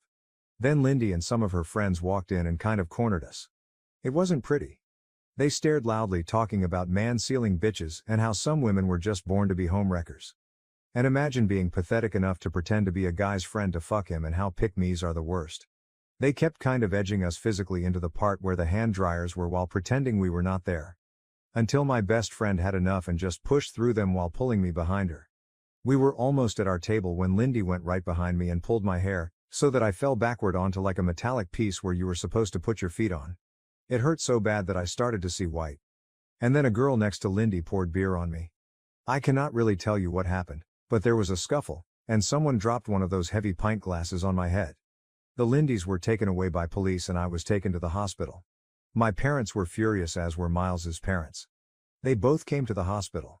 I was severely concussed, my nose was fractured, and the worst thing is that I have a hairline fracture in my back.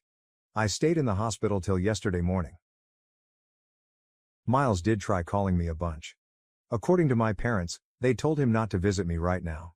I did get an official notice saying that apparently there was now a legal case open against Lindy and one other girl for not only assault but also public disturbance in the bar.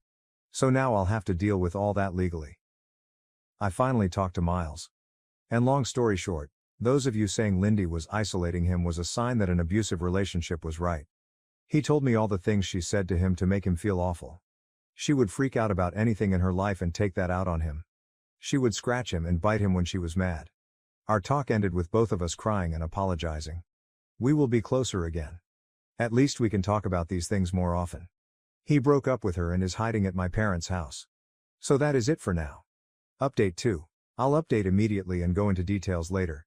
There has been an official court date set for my process against Lindy. It took 2 months to get and is another 3 months out, but something is something. Our lawyer said that Lindy is probably not going to jail as she is a first-time offender. If she goes to jail it would be no more than 3 months. Most likely she is going to have to pay a fee of 100 days of her income or something like that.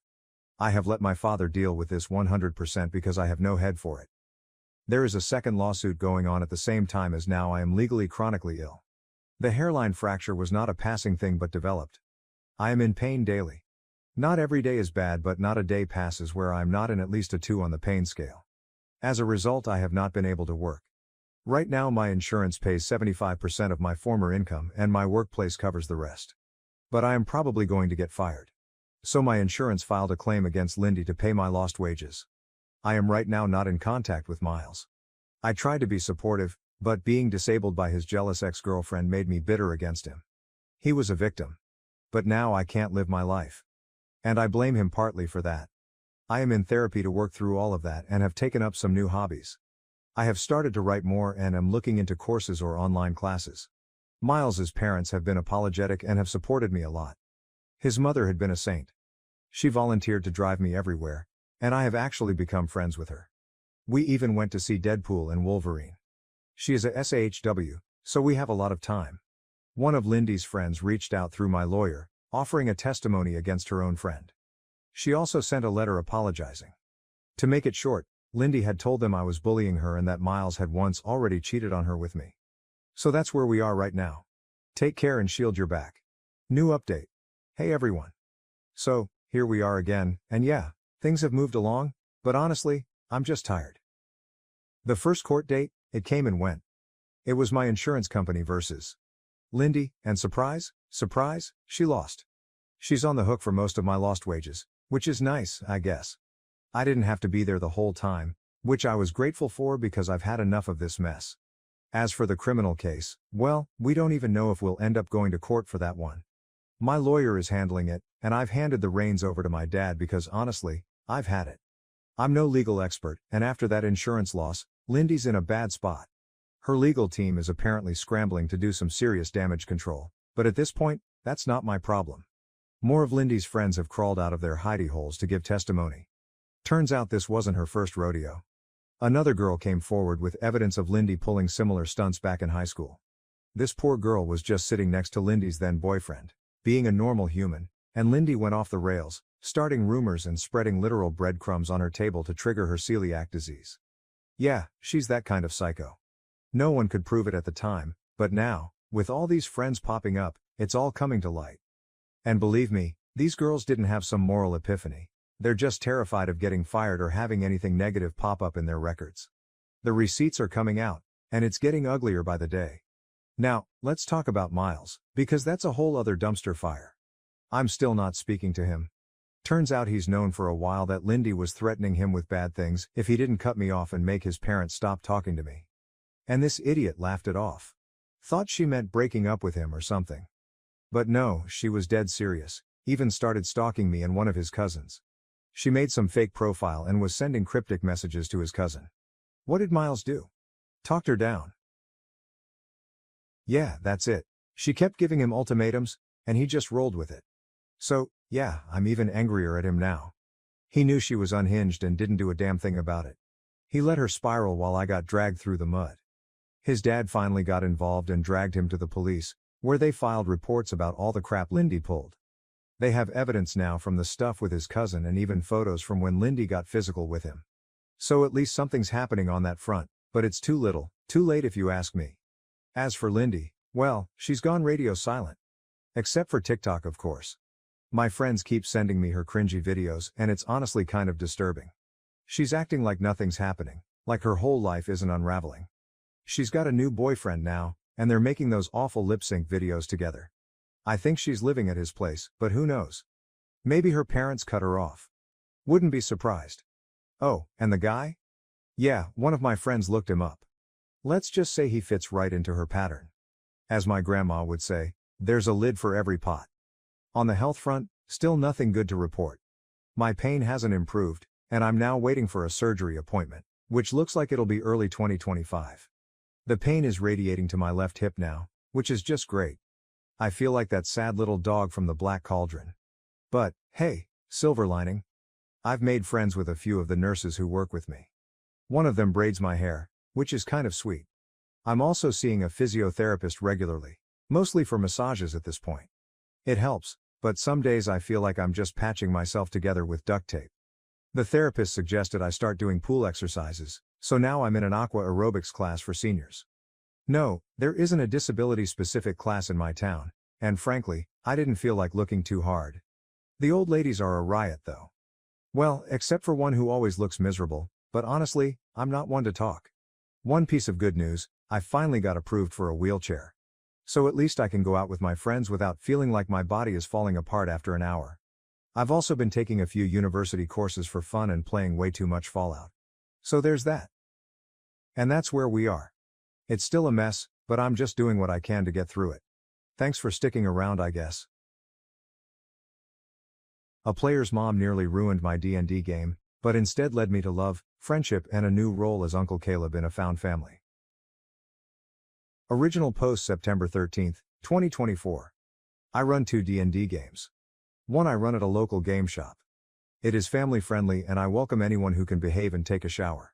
Second game is run at my house with me and my 4 oldest friends. We get drunk and screw around in the campaign. It's a campaign we have been running since 5e first came out and is very much built around our terrible humor. Very not public play space friendly. New player is a nice 9-year-old kid named Simon. He loves playing in my public game and found out I run another game. Asked if he could join and I told him it wasn't really open to new players. He was cool about it. Simon is a good kid. Simon's mom found out later when she picked him up and tried to force him into my other game. I had to get the owner to help me calm her down and get her to leave. Simon was in tears apologizing. I felt so bad for him. Owner told mom if she ever set foot in his store again he'd ban her and Simon from the store and get the police involved if he had to. She left in a hurry and almost boned a car in her rush to leave. Simon's dad drops him off now. He came to me and the owner and begged for our forgiveness. Turns out mom wanted Simon in my game as a form of babysitting so she could go out and party with her other terrible mom friends. We told him as long as it's him dropping Simon off there won't be any issues. He's a good kid, and I'd hate to lose our monk. TLDR, I run 2 games. One is kid-friendly, the other is private at my home. Kid wanted private games. I said no. Mom got mad and ruined everyone's day because she is a bad person. Edit. Thanks for indulging in my drama sharing. Love the hobby. Simon is a great little dude. His dad is a great big dude. Glad to have met them. Thanks everyone for letting me spam replies and shoot the breeze. You're all great. Update September 17, 2024. If I have any updates on things I'll post on my profile so as to not spam unrelated things on various subreddits.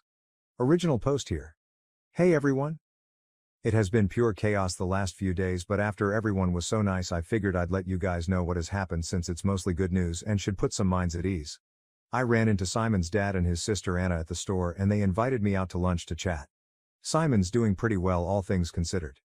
Dad says he and mom were already most of the way through the divorce process, but he and his almost ex-wife agreed to keep it quiet until they had finalized some agreements.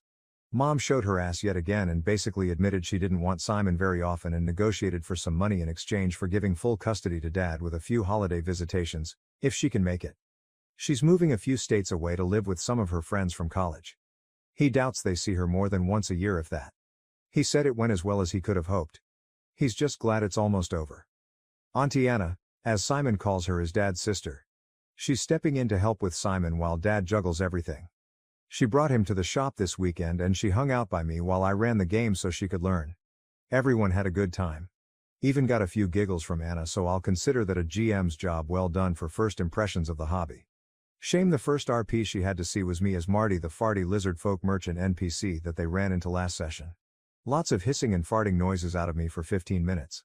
Simon was able to pass enough con saves to buy what the party needed from Marty, discounts in exchange for risk of poison damage, and they tricked the corrupt town guard into accidentally arresting themselves due to an elaborate performance by the bard and Simon's monk. Game went well. Anna and I talked while Simon looked at all the dice sets for an hour after the game. She's been pulled into a parent group of parents of kids in Simon's class. I guess Simon has all the other kids wanting to try playing, and since my private game is on hiatus for at least 6 months, I offered to run one if the parents were comfortable with it. I end up getting added to the group chat and Anna's house is where we're gaming. Next day Anna and I met up for lunch and I helped her put together a gaming space in her living room. A few of the moms came by to drop off some snacks and to introduce themselves in person. I feel like I've been adopted into a family of families, but I don't even have a family of my own. Everyone has been great. I'm so glad Simon is surrounded by these people and not people like his mom. The kids were all very well behaved. Anna and I were a bit nervous being the chaperones for a bunch of kids, but Simon's friends are great. They all had a blast making characters and doing the test encounters I had for them. There's a girl that made certain she was always seated next to Simon and barely took her eyes off him. She has a huge crush on him, but doesn't think he even realizes what's going on. It's adorable. Parents were all happy with game night, and honestly I liked running for all kids way more than I had expected. Anna and I agreed we were fine with doing this regularly, so now Anna and I are the game masters to everyone. Also, I'm now Uncle Caleb to Simon. Not sure what I did to earn the title, and I definitely didn't get emotional when he called me that. So that's about it. I still run 2 games. I've been adopted by a 9-year-old. And I've taken over Anna's living room with minis and battle mats. Simon is an incredible little dude, and I'm glad to have met him and his amazing family, one parent excluded. TLDR, mostly good news for Simon and his family. I've been adopted into said family somehow, and I'm now running a game for a bunch of Simon's friends in place of my private home game for the time being. Edit. Thanks again, folks. Like I said in a comment earlier, I don't foresee there being anything else to update on that would be relevant to this sub, so, barring some other bizarre incident happening to me while I'm gaming, I suppose this is me fading into the background. I think I smell something. Oh God, Marty's back. Edit 2, just gonna sneak this in here because people are actually messaging me like crazy and I wanna just state my status with Anna. I am deeply infatuated with her. I could just go on about her like a love-struck puppy, but I'm embarrassing myself enough as it is. We've got a busy next couple weeks ahead of us, but luckily for me a lot of that busy time will be spent with her working on things for Simon and the game nights. So for now I'm gonna let things be, give us time to know each other better. We've been texting pretty regularly the last few days, and I'm starting to think there's something here. Once things calm down I fully intend to ask her on a date. Too many folks in my life and on here telling me I'd be an idiot not to. Also spoke with Drew, Simon's dad, this morning and he's doing alright. Said he'll be better in a few weeks when he's able to take some vacation. Gonna take Simon on a father-son trip for a few days. He's exhausted. Even with the reduced workload he's just now getting time to rest. Poor guy needs it. New updates. I've fallen really hard for a woman I just met. September 27th, 2024. It's been a week. I've known this woman for about a week and I've already fallen hard. Infatuation levels are all set to max. She's incredible. Gonna be spending a lot of time with her for a few weeks and I and a lot of folks we know are saying I should ask her out. I'm going to. I just want to let us get through this busy point and take a bit of time to get to know her more first before I do that. If anyone sees this September 22nd, 2024, I'm just going to update here if I have any good news to share at some point. Update for anyone still curious. October 4th, 2024. Hello everyone. While this is an update originating from a post on RPG horror stories, there isn't much of a horror story anymore. Just some updates on my situation and the people in my life. I wasn't expecting as much interest after the initial drama, but I've also been made aware just how much of a dense goober I am, partially thanks to folks on Reddit pointing some things out. My nephew Simon is the coolest little dude in the universe. His interest in board games is starting to really take off ever since Anna brought him over to my place and he saw my shelf of games. He absolutely loves Ticket to Ride. I gave it to him and he wants to play it next game night. The public game party is now chasing the big bad through a few portals leading to a chronomancer's domain in the stomach of a kraken. So that should be fun. Simon has expressed interest in learning to DM. I'll teach him everything I know. I would gladly play in any campaign that boy runs. He said he has some ideas and I intend to help him make those into dice-based reality. As for how he's handling the situation with his mom, Simon is doing well, but he struggles. He's very clingy toward Drew. I'm betting this is normal for kids in Simon's situation. Simon has Drew, Anna, and a good head on his shoulders. He'll be fine. Drew and Simon spend a lot of their time together just doing little projects. They're currently putting together a puzzle while watching Simon's shows. Drew told me this was a once-a-month thing due to his work schedule. Now it's several times a week and they both love it. Drew did need a little time to decompress from dad mode, so one night he and I went out to a bar for a few drinks. He told me about his plans to take Simon out of town on a father-son trip. Simon's just excited the hotel has a pool. Drew says he doesn't plan to date or do anything anytime soon. The ink's still dry on the divorce papers. I think being a single dad is what I want to be right now. He wants to focus on Simon and figuring out what life looks like for them going forward. As for Anna, she was initially busy balancing work, Simon, game nights, and a bunch of other responsibilities since she stepped up to help Drew. Things stabilized a lot faster than anyone expected, with the divorce resolving smoothly and Simon being the easiest child in the world to take care of. Now that Drew is using vacation time, she has had a bit more free time until he goes back to full-time work. So she's been catching up on some of her hobbies like baking and playing games on her Switch. I had to come over and run the cables to hook it up to her TV because she couldn't reach it. She also needed my help setting up her Wi-Fi when she got a new router. And she has had multiple issues with her laptop that I've had to resolve for her. That woman is brilliant in every other regard, but truly clueless when it comes to tech. But I was paid for my ticket resolutions in homemade meals. So I'll call it even. The more time I spent with Anna, the more confident I got that asking her out was the right call. So I asked her out and she said yes. Unfortunately, Anna gets migraines semi-regularly and one hit her just before our date. I came over and she was visibly miserable, but trying to convince me it was okay and we'd still go out. I practically had to order her to go get into bed. Got her migraine pills and some water for her. Blacked out the curtains and told her to call if she needed anything. She called me a few hours later asking for something to eat because she was feeling better, so I got her some dinner and ate with her. She kept trying to apologize, but I told her to make it up to me with another date the next day, which we were able to actually go on. It was a fantastic night. Had some amazing food and walked around town and talked, then went back to drop her off and we sat out in my car for another hour and talked. The last thing she said before getting out and running in was, "You're my boyfriend now, by the way," before shutting the door. I had no intention to argue even if she'd left me time to. Since then we've gone on a few more dates in our free time and we're both really happy with how things are going. It turns out Anna was a few days away from asking me out herself if I didn't make a move. She also hasn't stopped teasing me about Marty and his farts. And I told her about the werewolf Pierre Wolf I'm using soon and she won't stop patting my head and calling me the good boy. I'm not giving her character previews anymore. I guess that's it. In the last few weeks my life has changed so drastically it's insane. This may be strange to say, but thank you for sharing in this internet sharing circle thing that this became for me. My husband died, but I have to pretend he was a good man. Overcoming a *C to reclaim freedom and start a new life for myself and my children. Original post. My husband passed away 3 months ago. I was relieved of that. He abused me financially, mentally, and even physically. When I got pregnant, he convinced me to quit my job, saying that he would take care of me. I could never buy anything again without asking his permission. I couldn't even buy a cream without asking his permission, and he decided if I could or not, even months ago, that I had a little money of my own, I had to ask him for permission to buy something. What was mine was his and his was his. But I stayed there because I still loved him and I didn't have a place to go. I had too low self-esteem and let myself be stepped on. When I stopped loving him, he had already had his first affair. He made me believe that I was to blame for the affair because I didn't want to have sex months after my birth. That left me torn and I had to receive stitches. I was already planning my exit and saving money little by little while I was working selling things from home, since he wouldn't let me work outside because he was very jealous. I wanted to pay for a lawyer. He was having another affair with a friend of his, which luckily kept him busier, and I didn't care anymore that he didn't pay attention to me. I wanted him to stay as far away as possible. I knew that man and he knew me. I could have made a big fuss, but I didn't. I kept quiet, planning my way out while he and that man slept together in secret. I only felt disgusted by my husband, nothing more.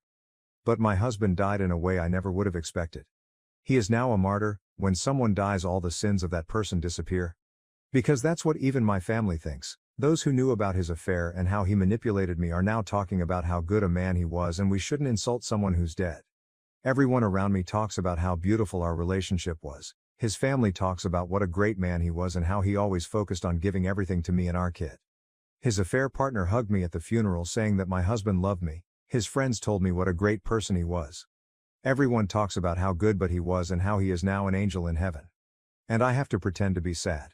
The day he died I cried a lot, but not out of sadness. I cried with relief and I felt free. It would have taken me too many years to save to pay for lawyers with my little store without him realizing that I was keeping money in secret. He would have kept everything. He would have made my life a hell, and I know it because he had told me so every time I stood for myself. But now I have the house, I have everything, I have the monthly money for being a widow, I have my children totally with me. I have started to become a psychologist. Everyone thinks that I do it to cope with my grief, but no, it is to overcome the abuse I suffered from him. It was really hard to pretend to be sad at the funeral, but I did it for my child. I did it because now everything is over and I'm free. If I made a fuss, my ex-mill would have done something so that I wouldn't keep anything. They were just like him. But now I'm just a sad widow who needs help in their eyes. The silly widow who didn't know anything, but that's helping me to be free and have what I deserve. Sorry for the bad English. I use the translator for many parts. Edit. We are not from an Islamic country, and here same-sex couples can live and marry freely. He just cheated on me with a man like he cheated on me with a woman. I guess he was bisexual. Relevant comments. Organic 2003. I am stuck on his affair partner hugging you and telling you he loved you. She had the balls to show at the funeral. Damn, you have more control than I could have ever mustered. Cheers to a life full of fun and love.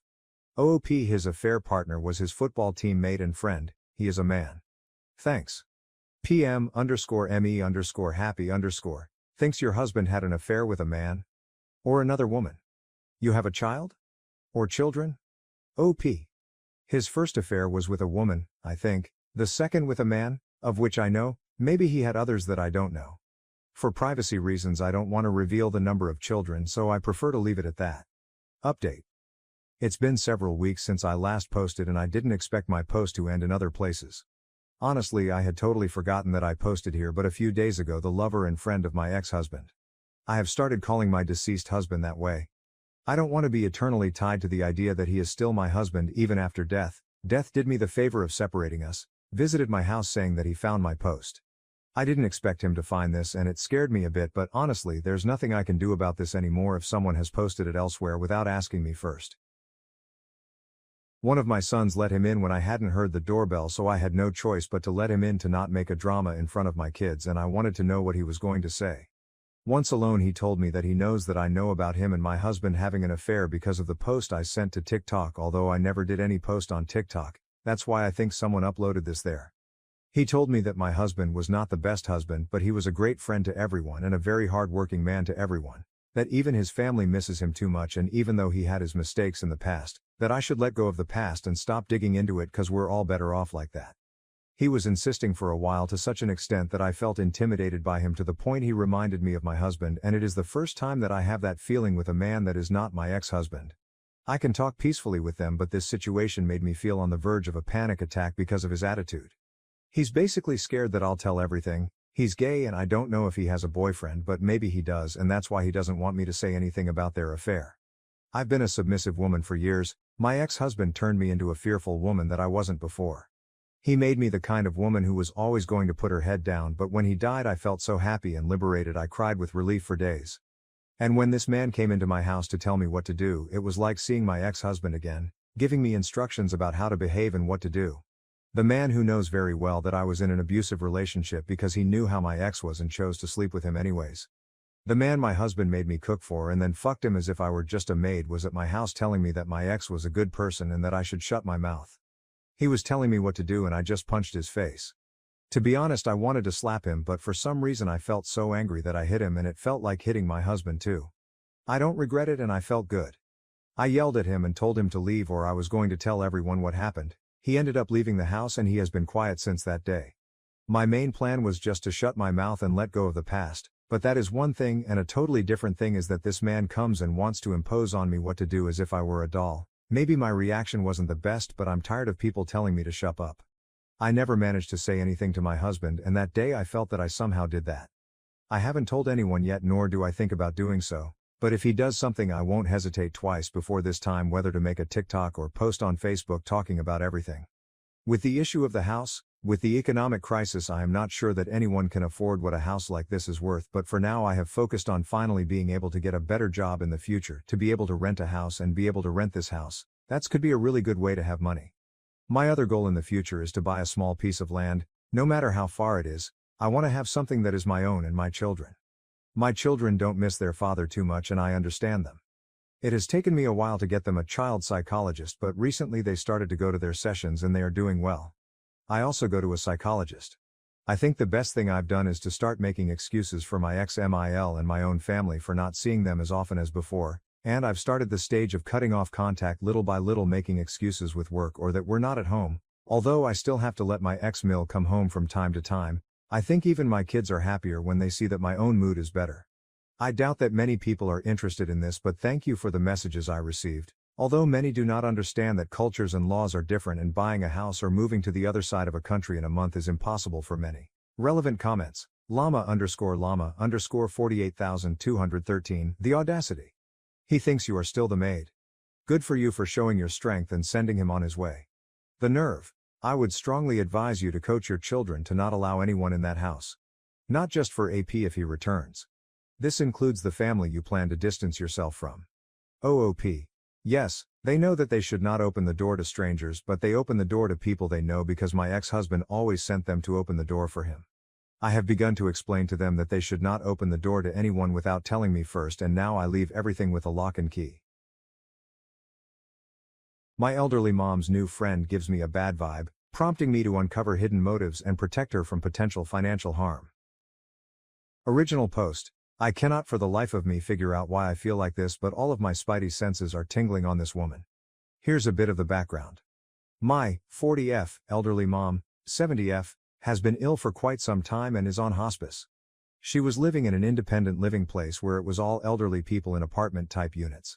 She has been living there for about 6 or 7 months and made a few casual old people friends, but mostly kept to herself, so I thought. A couple weeks ago my boys and I were visiting my mom. We live right down the street and visit often, when a woman walked up to us with my mom. I extended my hand to introduce myself to this woman when she dismissed the handshake and instead went in for a hug and said, "Oh, I only do hugs for family and we're pretty much family." Okay, a little weird coming from someone I've never met before, and also never even heard a single mention of her, but I pretty much brush it off thinking to myself that she's probably just really lonely or something. I asked my mom about this new friend and she just says that they met there at the old people place and she's been a really good friend to her. Great, I love when my mom has friends, it's important to have friends. But this woman just keeps giving me weird vibes and I can't pinpoint why. A few things that seem odd to me. My mom is moving to a more traditional apartment complex this weekend, and this new friend liked the new apartment complex so much that she decided to move to the same place as well. Her apartment isn't ready yet, but she'll be moving to the same complex as my mom next month. She apparently bought my mom's dog a "I have the world's best auntie" sweatshirt for Christmas. They had known each other for maybe 2 months at that point. She called the other day too, I don't really know why. I guess she gave me her phone number and more formally introduced herself to me. She talked about doing a lot of caretaking stuff for my mom. "Oh, I can manage her medications for her if you want." So I replied that while I appreciate the offer, there's a lot of controlled medications and hospice prefers to keep minimal people involved in the medicine stuff, and that taking on caretaking responsibilities for a friend can get exhausting, so it might be best for them to just focus on being friends rather than her wearing herself out trying to take care of her.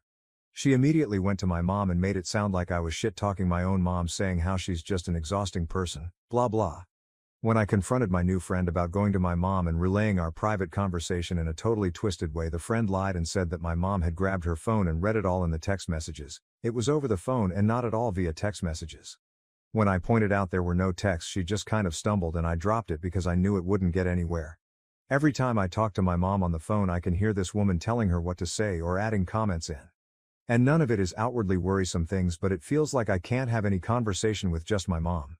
I'm a very trusting person who generally tries to see the best in people. And this woman has not given me any concrete reasons to doubt her intentions and has in fact been very friendly and polite to me in all of our interactions. Nonetheless, I can't shake this feeling that there's something wrong here. I sat my mom down yesterday and had a conversation with her about my feelings towards this new friend, and she didn't get defensive at all but disagreed with me and said that her new friend is just being kind and offering to help with stuff because she knows my mom is not the most organized of people and could use the help. I begged my mom to please be cautious and to take the friendship slow and to keep it simply as a friendship and let me, her actual family, handle caretaking stuff.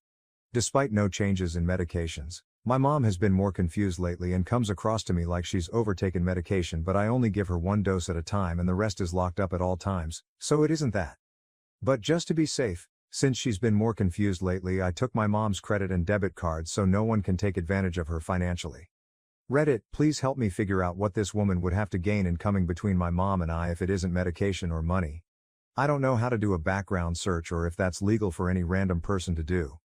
But I did look this new friend up on a couple websites, and all I learned from that is that she has a lot of also known as names, but I can't find anything else.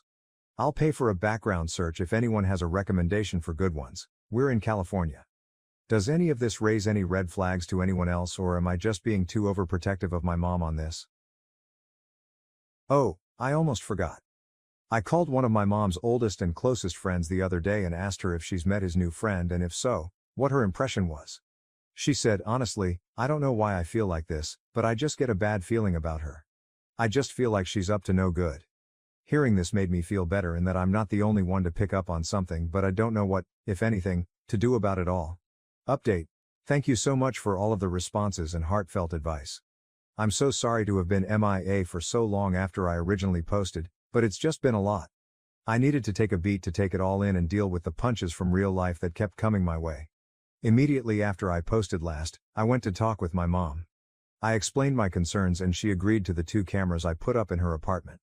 On moving day I was out of the apartment for a few minutes taking my kids back to my house when I logged onto the camera app to test out the settings. I overheard my mom and the friend talking about me. It was not very nice and very much seemed like the friend was just teeing things up to come between my mom and I. My mom was playing right into it. The friend, I'll just call her Fran to make it easier, was gone when I got back to the apartment, but I got into it with my mom. I was crying telling her how hurtful it is to hear my own mother participating in a negative conversation about me after everything I do and have done for her. She cried, I cried. It was awful. But at the end I had at least convinced her that Fran was up to no good. Mom agreed to create some distance between her and Fran, and she immediately told Fran that her behavior towards me was not going to fly any longer and all talk of anything to do with me was off limits. Fran seemed to understand and blamed her behavior towards me on some flimsy excuse that I didn't buy for a second. All was calm for a week or so when one morning I called my mom to check in on her only to find out she was with Fran out running errands. When I pushed for more information I uncovered that Fran had taken my mom to the bank so that my mom could obtain a new debit card. Fran very much knew I had taken my mom's debit card, with my mom's blessing, because my mom was having episodes of increased confusion and wasn't aware of who or what she was spending money on, because my mom had forgotten she had given me her previous debit card. That was the final straw for me. That night I sent Fran the following text message. Hi Fran. Mom told me about you guys going to the bank today to get a card, and I just wanted to let you know that I know my mom appreciates your friendship, but that I do not appreciate your getting yourself involved in things you have no business being involved in. Mom and I have her finances under control between the 2 of us and we do not need any assistance getting her squared away, no matter how well-meaning. She's asked me to take her card again, the new one, and has put me as the main account holder so I can be sure she has access to what she needs but that no one else does. I want to believe you're coming from a sincere place of just wanting to help my mom, but it complicates friendships greatly when you get into financial territory. I handle all of my mom's finances and medical stuff and it's working for us that way. My mom very much appreciates having you as her friend, but she doesn't need a caretaker. I've got that covered. If you sincerely want to be her friend, you need to take 10 giant steps back and check yourself regarding how you're coming across to me. Because from my perspective it very much looks like you are dancing precariously close to the elder abuse line, and I'm sure you wouldn't want me to get the authorities involved here, but that's exactly what will happen if things continue down this path. Fran responded with some BS reply akin to, oh my word, I would never take advantage of anyone and I just wanted to help your mom blah blah blah. Oh, and I think you and I have gotten off on the wrong foot, daughter, which is my fault, but I'd like to start over again, more blah blah blah. I never replied to Fran further and she has, shockingly, not really reached out to my mom since. I believe she is due to move into the apartment complex this weekend though, so we shall see if she pops back up out of the woodwork. I think she understands that I see through her attempts to come between my mom and I and that she'll need to focus her efforts to scam people somewhere else. I notified my mom's hospice nurses and her social worker as well.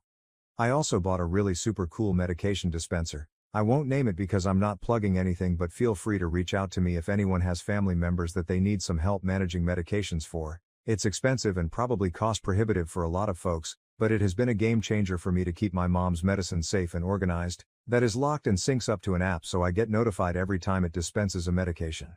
That made me feel much better about Fran not having any access whatsoever to my mom's prescriptions, but the trip to the bank showed me exactly what Fran was after. I notified the bank that if Fran is with my mom, they are to contact me immediately. All in all, I think most of you were correct. Fran was using my mom for money. Or she was trying to, but luckily I caught it before much damage was done. I think I've made my position on Fran clear to her, which is why she is staying away. I think I still need to contact the independent living facility about my concerns with Fran because, I swear I'm not making this is, my mom says that Fran is going to be working at the independent living facility after she moves out. And I don't want her to be in a position to take advantage of anyone else.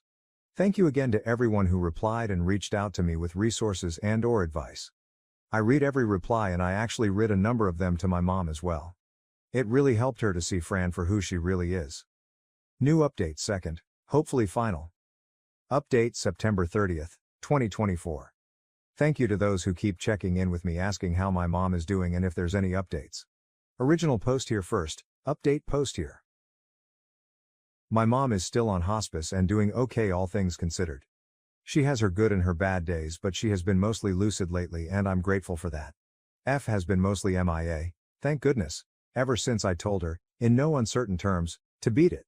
The only time I have heard from her since was when my mom's phone wasn't working and F called me and left a message wanting to know if my mom was okay. I left her to read.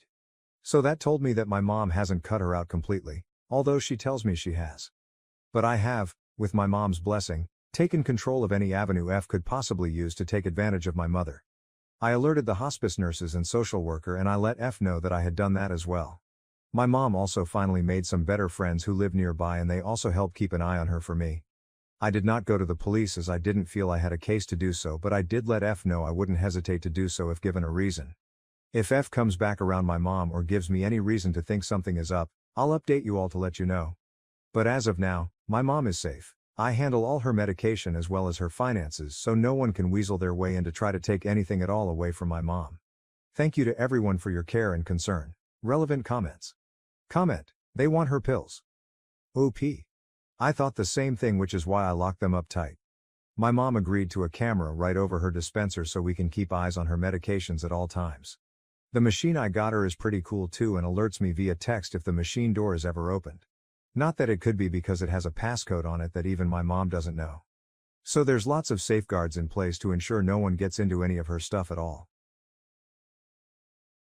I discovered my ex-wife was feeding our kids turpentine daily and had to fight to protect them, gain custody and help them heal from the trauma. May 1st, 2021 on r/relationship_advice. I found this out, like I do most things about life with their mother, through the kids, M7 and F5, as communication has been pretty much non-existent between the ex and I since our split 6 years ago. Before anyone jumps to conclusions, no, I don't ever press my kids for information. I've worked very hard to establish an uninhibited, open, no topic is off limits type of relationship with my kids. Even though I've only got them every other weekend, I want them to feel comfortable enough to fully express themselves and speak their mind freely around me. This has led to several discoveries about certain aspects of their life that their mother has asked them not to reveal to me, something I'm very much against. I don't believe any child should have to hold secrets between their parents. It isn't their responsibility and is something I would never ask of them. That being said, they've come out with nuggets of wisdom such as we shouldn't be drinking tap water because the government puts chemicals in there that makes us docile and obedient. Santa isn't real. But Jesus is and the Bible is 100% fact. Controversial topic, I understand. And most recently that the government says turpentine is poisonous but it is actually good for you. What the hell do I do here? If I speak to my ex about this, or even let slip that I know it's going on, she isn't going to have an honest conversation about it with me and I fear that she'll just press the kids even harder to keep things from me. I don't want their heads filled with this rubbish, but I feel so powerless to stop this. All I can do is try to teach them to think critically, but that is only going to be so effective when they're getting told all this nonsense is fact. Help. Edit. I spoke to my children about it and recorded the conversation to ensure there was no confusion about what was being said. They were being fed a spoonful of turpentine every day by their nana for the past 4 weeks while they were all away on holidays, but there is zero chance my ex wasn't aware this was happening. Definitely turpentine. 100% pure gum turpentine. My boy said the bottle read. The distilled stuff, he said. They even started singing that Mary Poppins song, "A spoonful of sugar helps the turpentine go down." Feel like I'm in an alternate timeline. Thank you everyone for being so helpful. I appreciate it so much. Edit. The talk screen won't be happening until we get a referral. Poisons Hotline has no literature on hand for chronic exposure to turpentine, let alone in children, but the kids don't seem symptomatic. We will be visiting either a GP or the hospital first thing tomorrow for a full checkup, and a report will be made separately to that of the medical mandatory report. I don't really see a scenario playing out where CPS isn't getting involved here, and I can't not have my kids medically assessed knowing that this has been going on. Currently preparing for the shitstorm that's bound to ensue. Comments. Deleted user. Sorry, but you found out your ex-wife is poisoning your kids and your response is to get on Reddit instead of taking your kids to the hospital and contacting authorities. Hopefully this is as fake as it seems. OOP, ex-wife. The kids seemed asymptomatic. Had I not been made aware of this, I probably would never have known anything was up. That being said, my mother is a nurse and we did have the kids looked at. Yes, I came to Reddit as one source among several for guidance because I had no F*C king clue what to do about this or even what my options were. I try not to act rash or emotionally impulsive when it comes to my children. I try to weigh up my options. My father has a muddy history, so even though he's not the same person he was 15 years ago, a CPS investigation has potential to forcefully alienate my children from their grandparents. That's just one example of what factors into this. I wish this were fake. Deleted user. What the fuck? Asymptomatic? Dude, they've told you she's poisoning them. You should have immediately taken them to the hospital, regardless of whether you can see symptoms. I don't care if your mom is a nurse, she can't run tests by looking at them. Anyway, I still am not convinced this is real, but if it is, what you just said about your dad makes this all more confusing and sketchy. Take your kids to the hospital and seek legal help. OP, we spoke to the hospital man, we called ahead. There was literally nothing they were prepared to do for us other than what we had already done. They wouldn't run tests unless the kids were exhibiting symptoms or they had a referral, even after telling them what was going on. The nurse was very apologetic, but it is what it is. Best they could offer was a place 2 hours away that wouldn't open until tomorrow anyway. I know what you're saying, but it just isn't that simple. And yeah, I understand that seems sketchy. I guess it kind of is. There's no legal help I could possibly get on a Sunday evening and no way we could move things forward without rushing into it. We are going through everything tomorrow, properly and thoughtfully. Fast walking short guy. Jesus Christ. Record some evidence, send it to the cops, and have your ex imprisoned for child endangerment at the very least. This type of potato is going to start feeding them fucking bleach or urine sooner than later, not even joking. She is a dangerous level of stupid that your kids should not be forced to suffer. It is your responsibility to take action to protect them from her. OOP.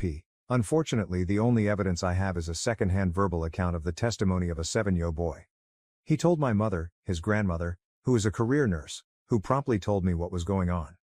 She's 50 shades deep into crazy conspiracy theories herself, and even she was mortified upon hearing this. My ex won't say or admit to anything, and I don't trust her to be honest. If her custody arrangement is on the line, it's all just conjecture at this point. Fast walking short guy. Hire a private eye. Get evidence. It's your responsibility as a parent to protect your children. You can't be so passive. Do something. OOP. I agree, it is my responsibility. I have zero intention of being passive about this, I just see my current options hitting a lot of dead ends. That's why I've come here. If I'm going to go the legal route, I want to move it through clean. Calculated. No room for error. He said, she said BS won't even get me a seat in the courtroom. Private investigator could be something worth following up though. Thank you. Fish guts cake. Those poor kids. Good idea picking this idiot to mate with. OP. Yeah, look, I've got no good defense for that. Changed a lot after she got her ring though. There's a reason I'm not still with her. May 2nd, 2021 on ER Legal Advice and ROS Legal. So I just found out through my kids that my ex-wife has been feeding them turpentine mixed with sugar or honey as a way to warm them, and also been using it topically to treat mosquito bites.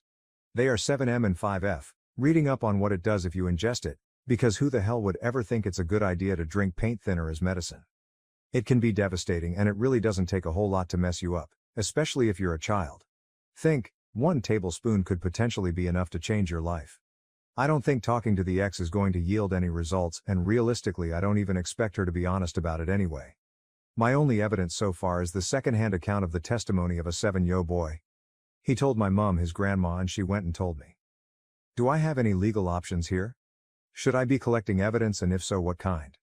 I honestly don't know what to do. I can't have my kids being fed literal poison, and to top it off they were saying, yeah, the government tells us it's poison but it's actually good for you. This isn't the first time they've come out with little nuggets of conspiracy-soaked wisdom like this, tap water makes you docile and obedient sort of stuff, but this one is truly terrifying. They were meant to go back to their mother today, but I've got them in my care until next weekend due to an undisclosed emergency that my ex sprung on me about an hour ago. Never mind that I'm starting a new job tomorrow and wasn't prepared in any way to look after them for a week with no notice, but please, if anyone here can give me a few tips or pointers, I would be so grateful. I'm stressing pretty bad about this, I don't know what to do. Edit, I'm located in Victoria, Australia, if that makes any difference to the situation. May 2nd, 2021 on RR Ask Docs. So for the last 4 or so weeks my kids, 7M and 5F, have been ingesting a spoonful of turpentine every day, and been using it topically to treat mosquito bites. 100% gum turpentine. My boy said the bottle read, paint thinner. I've questioned them about it and I have zero doubt this was happening. Now I've wanted to book in for a tox screen and blood work but would have to travel 2 hours to get it done, the only other option being police and CPS, both unfavorable options, or seeing a GP. What am I in for here? What damage would chronic ingestion of turpentine cause a 7-year or 5-year child? What are the things I should look out for? Would terps even show up in a screen in such a small volume? And if there's anyone here from Victoria, Australia, would a GP be able to help initiate a tox screen? May 2, 2021 on Art of Toxicology. The contents of this post were not able to be recovered. However, this comment was deemed relevant, as it has information about turpentine therapy. Solomon Gilbert, MOD. I'm sorry to hear of this happening. Usually, we wouldn't allow medical advice requests, but this is an exception. Turpentine has been touted as an alternative medicine cure-all, as has been amplified by misinformation on the internet. Please seek immediate medical assistance from a trained healthcare professional and take any discussions surrounding medical advice here with an enormous pinch of salt. That said, this subject is very important to discuss and could help others who may have come across similar cases. OOP, my apologies. I will admit I didn't carefully look through the rules of this sub before posting. I did stumble across this particular school of thought this evening, unfortunately, whilst researching the effects of turpentine ingestion. It saddens me to learn of its existence, but honestly I'm not as surprised nor shocked as I feel I should be. Understandably, advice from strangers on the internet will never be a credible substitute for a trained professional opinion. Sorry guys. But I do appreciate your concern and the willingness of those who helped. Thank you. May 3, 2021 in a comment on the Ask Docs post. Update on the situation. The kids have been medically assessed. They've had blood work done, testing for liver and kidney function, as well as any other abnormalities, and have undergone some minor testing. Thankfully, everything has come back clear and they seem to be happy and in good health, apart from my daughter being a little upset about being jabbed with needles. There were, however, some very concerning statements made by my kids to the doctors who screened them, both with and without any family present. Everything said has been transcribed and documented in their discharge papers. CPS has since been informed of the situation. The situation has been reported to the police and a medical release statement has been filed with them. They told me they would remain in contact with CPS and wait for their lead. The kids are legally staying within the care of myself and my family until further notice from Child Services. At this point in time, I've had no contact with my ex since this all came about. I have a tip on a great family law legal representative whom I will contact in the very near future to discuss my steps moving forward, and about making a claim for primary custodial care. My family fully supports this decision and we are all still incredibly shocked about this whole scenario. I am on the verge of having an absolute meltdown, but things actually seem okay for now. My kids are safe. I couldn't be more grateful for how supportive my family and friends have been over the last couple of days. Thank you to everyone who gave me their advice and support. I appreciate every one of you. Please do not feed your children turpentine. UDG. I can pretty much guarantee that if you're buying bottles labeled 100% pure gum spirits, or whatever, they look like this rather than this, and the warning label basically comes with a wink and a nod for free OOP. Actually it looked like this. Literally has poison impressed down the side of the plastic bottle, complete with all the expected warning labels. Straight from the paint section at Bunnings.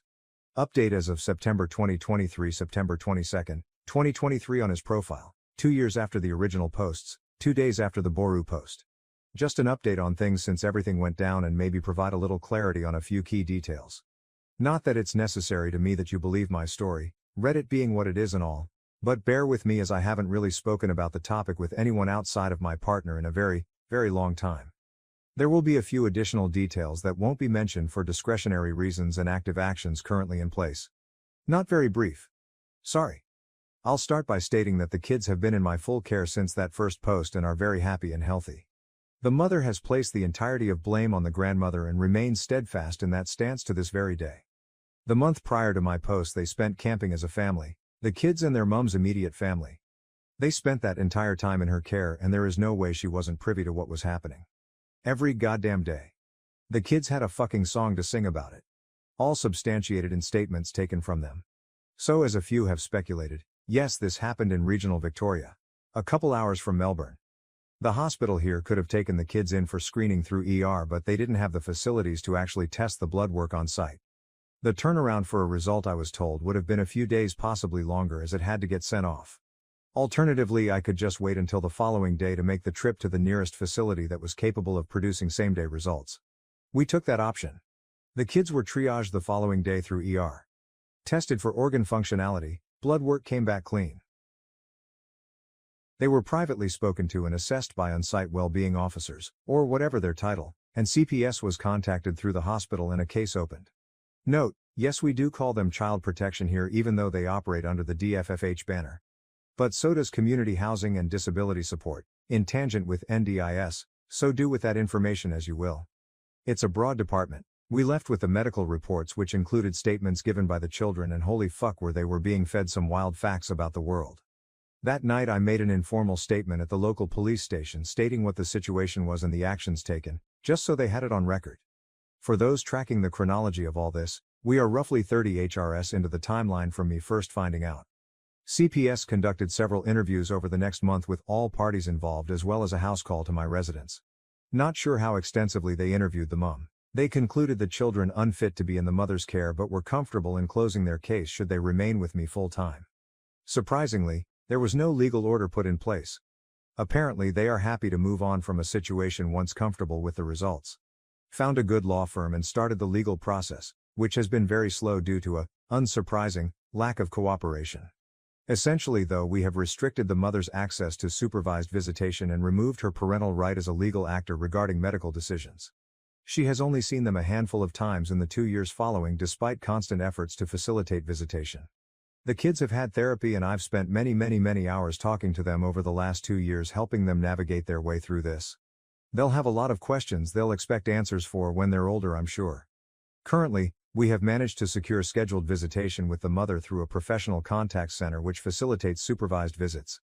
It has been a fucking wild ride, but we are incredibly lucky and happy to have the strong family unit we currently do, including my partner and her daughter who have been next to us through most of this process. Please teach your kids it's safe to be honest and open with you.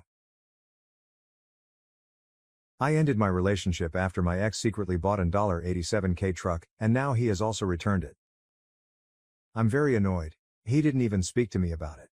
We had so many discussions about moving in together, getting married, and then he goes and purchases a truck $2K more than his yearly salary. If you're asking how a truck can be $87K, that's the price you get when you put every addition you want on it. He showed me the truck expecting me to be excited and I was livid. When he bought this truck, we were only a month from moving in together. We got into a bad argument where he told me it was his money and he could do whatever he wanted with it. So I said fine and I told him I'm not comfortable moving in with him anymore. I asked my landlord if my apartment was still available and if I could renew my lease and they said yes. Now my BF is saying he can't afford his place and his truck. I don't feel bad. You should have thought of that before buying something so expensive without talking to your GF of 2 years. I have had some of his friends' GF reach out to me and say I should support him, and one even says that I'm not loyal and this shows I wouldn't support him if we were married since I run away when finances get bad. That's bullshit. He didn't lose his job or get hurt. He bought an expensive item without discussing it. I have been trying to get him to return the truck because it's already affecting his finances badly. He has only had this truck for 2 weeks and he is worried that in the next month or two, he won't be able to cover all the expenses he usually has. This past weekend, we had another argument and I think our relationship is going to end. I'm not helping him pay for this truck and I'm not moving in with him. I have asked for a break and will be thinking about what to do. Edit. I appreciate the different opinions everyone has given me. I have a lot to think about. To answer 2 questions, no, he doesn't need the truck. He works from home and if he has to check in at work, he has an office. Also, his friends and their girlfriends know about this issue because he asked for their views when we went to a get-together last week. Only 2 GFS reached out to me to tell me I wasn't being supportive. The others have minded their business. Comments. Comment 1. Good job recognizing a bad situation when you see one. This dude fully expected you to supplement his lifestyle after moving in together. All his money would have gone to paying that truck, leaving you stuck with the lion's share of the bills. And that's why he's panicking now. Stay in your own apartment, OP. Comment 2. And he had the audacity to say that it was his money and he could do what he wanted with it, knowing full well he would have to live out of the truck if OP didn't supplement for him. Really tells you what he thinks about OP's money, that it's his money too. Entitled ass. I would dump him so hard. Comment 3. Reeks of my money is mine but your money is ours. Dump any moron who spends $1,700 a month on a 5-year loan for a toy while being unable to make rent. Update. 6 days later.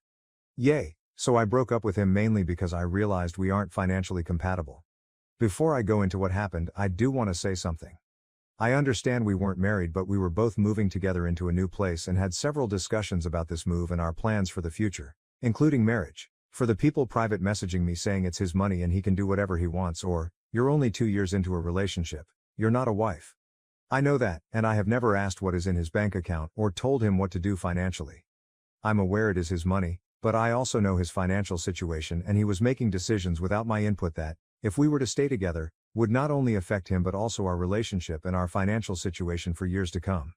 I will die on this hill. This is not okay, and if it's okay for you, that's fine, but for me, if we make a financial plan and you make a huge decision without me, I won't be okay with it, and that's a big reason why I backed out of moving into a new apartment with him. I would have never made a decision like this without his input at all. The main reason why we decided to move in together was to take the next step in our relationship but also to pay down our debts.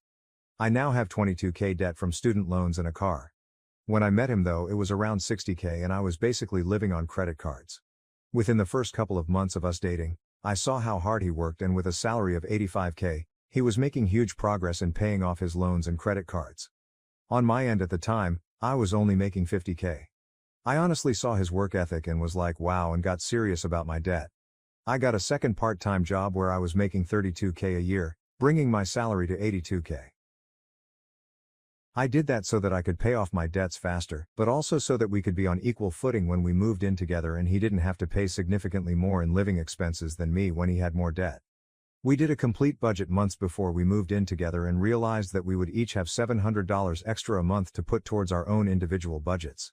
This is why the purchase of this truck was so surprising to me. We had planned this move for months. We had a budget and he destroyed that plan with the truck.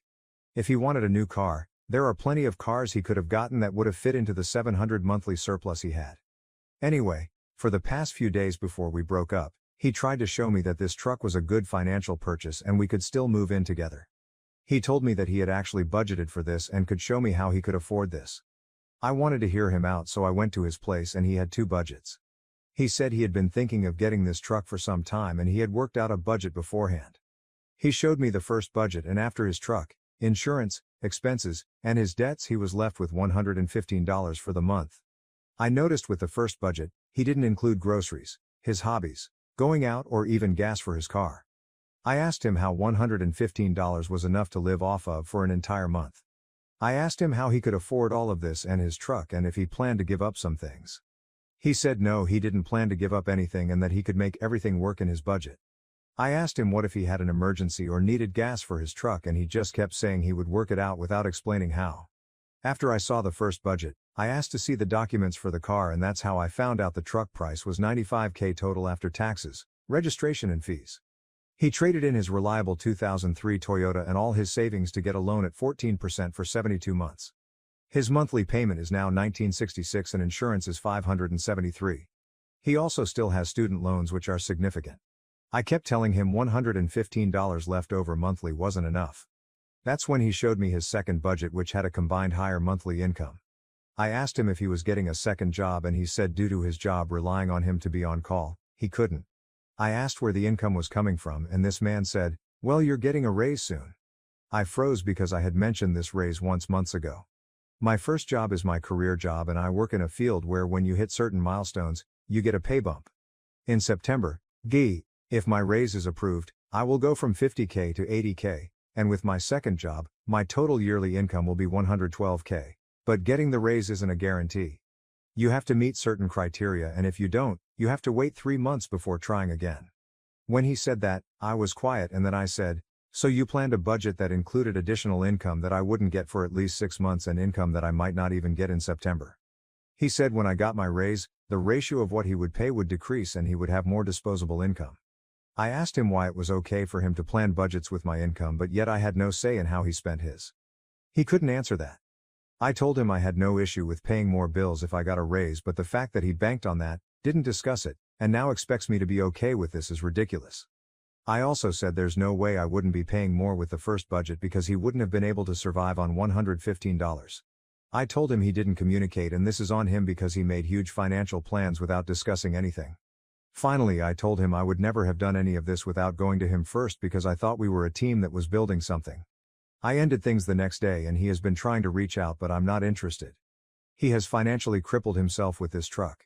If with my income now he could barely make it, he sure isn't making it on his own. I really hope that things work out for him and he is able to keep his truck and recover, but I'm not paying the consequences for such a massive financial mistake that is going to hugely affect him for years to come. If I were to stay, This financial decision affects me as well and would continue to affect both of us for years. Again, this is different from becoming ill or losing a job. He chose this and refuses to budge and fix it. I now realize we are not financially compatible and that's okay, and I wish him the best. Edit. Thanks everyone for all the support. I don't hate my ex and I really hope he's able to recover from this.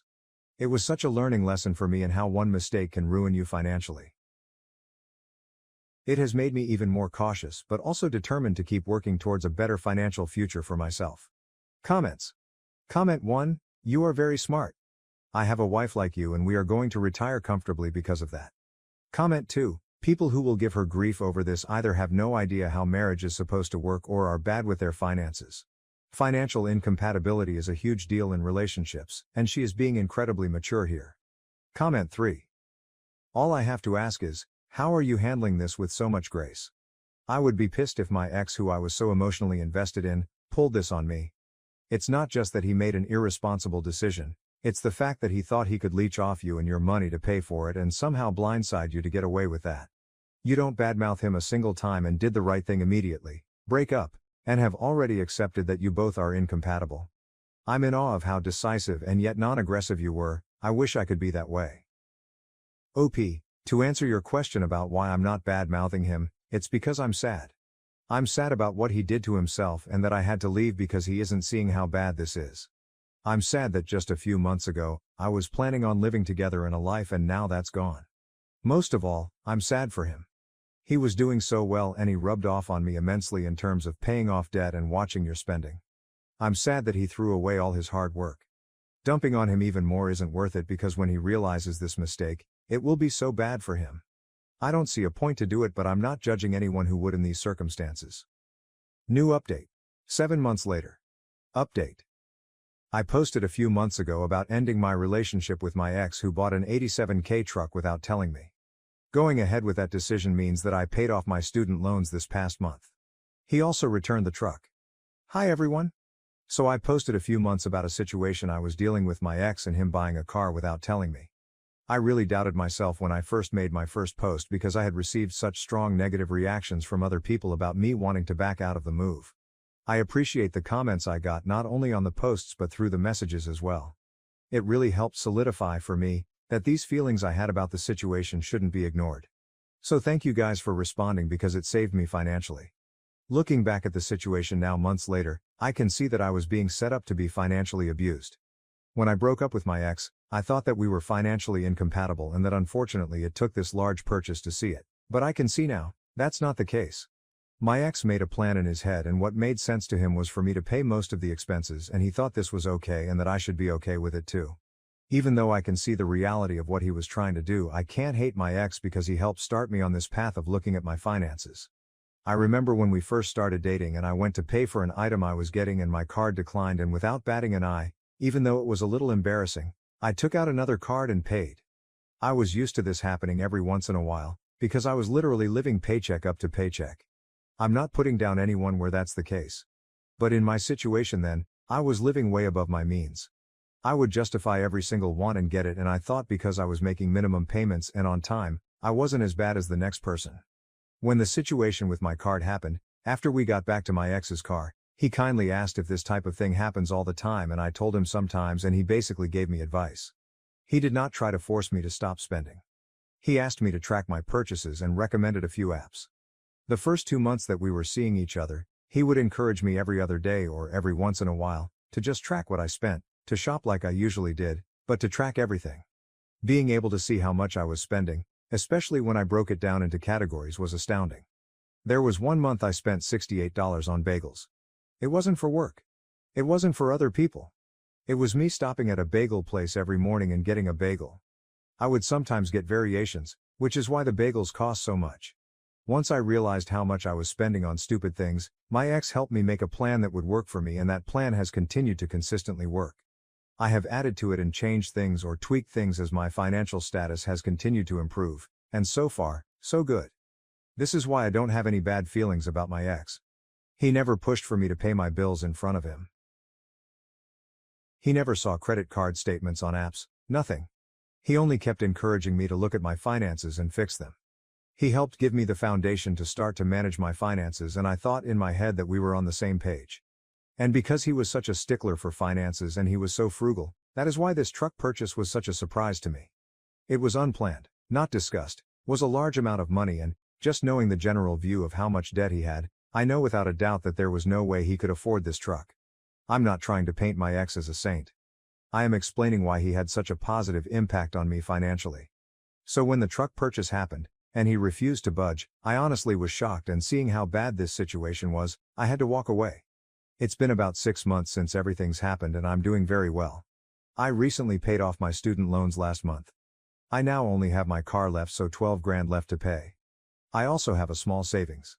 Because of that, I have changed the focus and I'm putting the majority of my income now towards my car.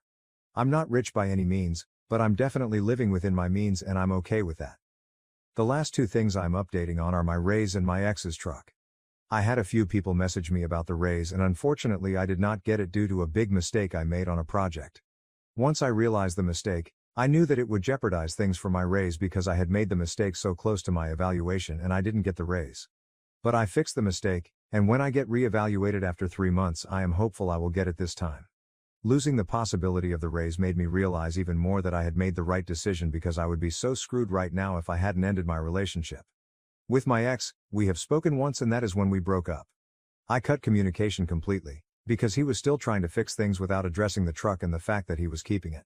I know from a person close to him that actually 4 months after we broke up, he did a voluntary repossession. I also know the truck is gone, because he deleted all the pictures he had of it. I was actually relieved to hear that for him, because he can hopefully start to fix the situation he got himself in. I really do want the best for my ex, and I don't know the thought process that led to him getting this truck, or what could have influenced him, but hopefully he can get back to where he was and make more improvements. The relationship is finished and there is no hope of rekindling anything. Even though he returned the truck, I could never go back to him because the trust is gone. It wasn't only the money. It was also him making such a vital decision without me, expecting me to go along with it, and then vilifying me when I had viable concerns. I can't move past that. Yes, money isn't everything, but I can't stop thinking about what my life would be like now had I stayed. My student loans would not be paid off. We would both be broke. We would both be in worse off financial positions. All of these things would have affected the relationship negatively, which would have made it unhealthy. I'm glad we broke up, and I have forgiven him for what he tried to do to me. I stand and I will continue to stand by the view that finances are a breakable offense, especially when your partner isn't listening to you and does something that will affect both of you. If you don't agree, that's fine, but these last few months have proved that to me. So that's my longish update, and again, I really want to say thank you guys for responding to my first post. I honestly was leaning towards staying with him and not moving in, and I think in the long run, I would have been financially devastated and taken advantage right now, and because of the different opinions I read, it made me realize how bad not only the situation was, but also how bad it could get, so thanks. A very, very, very, very small, humble brag.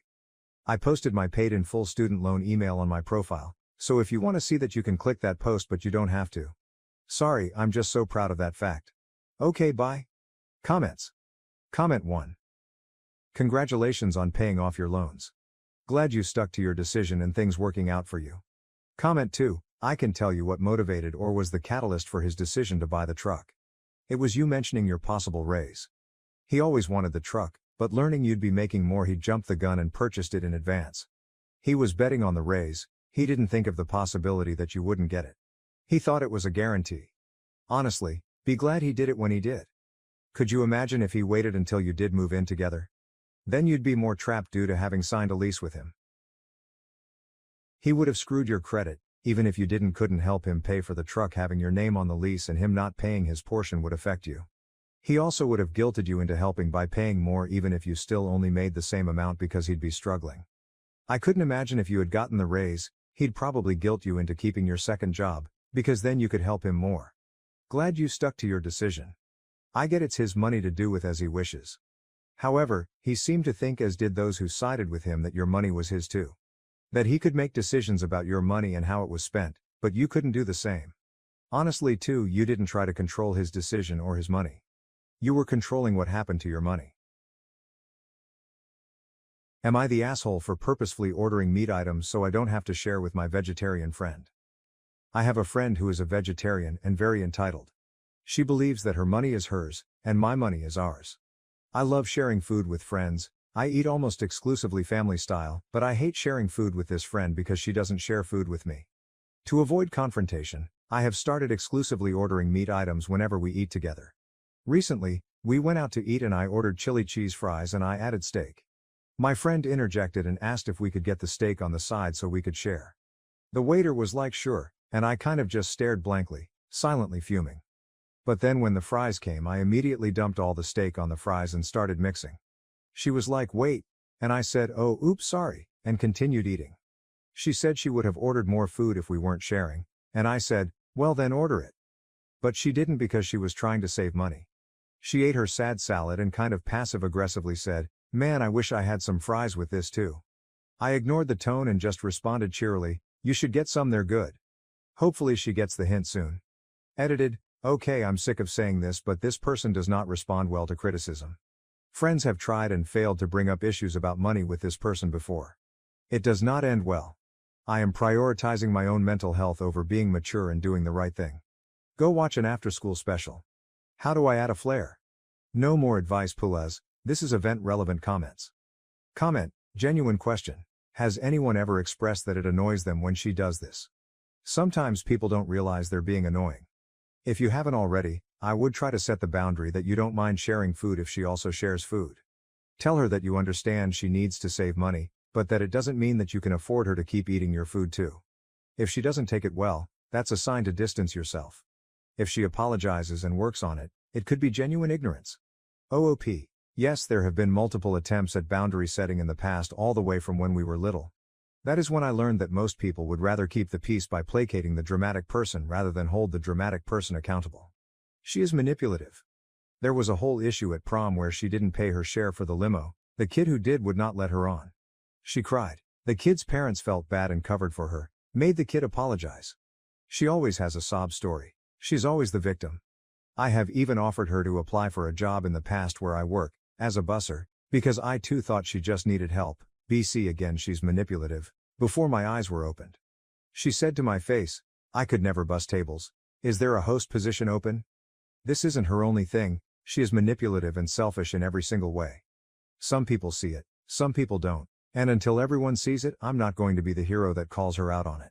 Update. My post blew up and lots of people asked for an update. Nothing too interesting happened until last week, so here it goes. TLDR of last post. Mooch, vegetarian friend who likes to steal food but doesn't like to share, keeps stealing my food, so I purposefully order meat items to not share. Update. Long story short, I'm no longer friends with Mooch.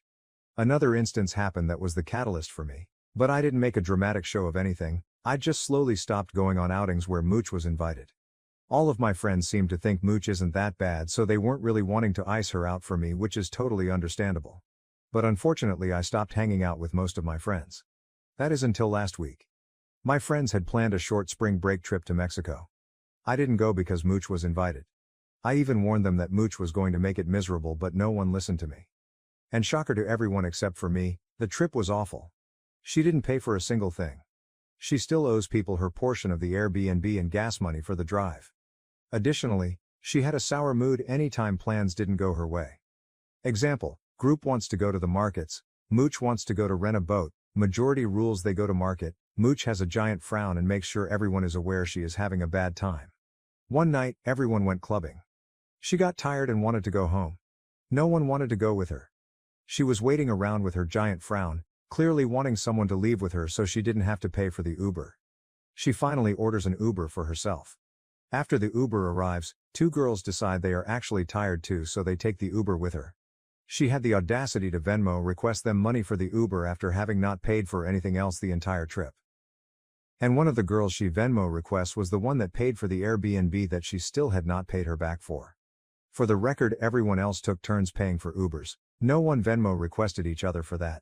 This was the first and only Uber Mooch ever paid for. That girl immediately starts a group chat with a couple of people on the trip and me with my favorite thing to hear, OMG OP, you were right. Then I got to sit back and just watch as everyone vomited to me about everything terrible that happened on the trip. So it sounds like these 5 people plus me are done with her.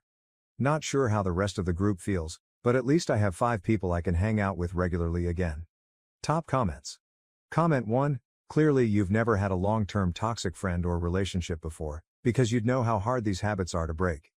They've known each other since childhood and it's hard to set boundaries with someone like this when they are repeatedly broken. Plus she never said that not going on that trip made her miserable. Quite the opposite actually. Also, did you ever consider that OP might be the one with money problems?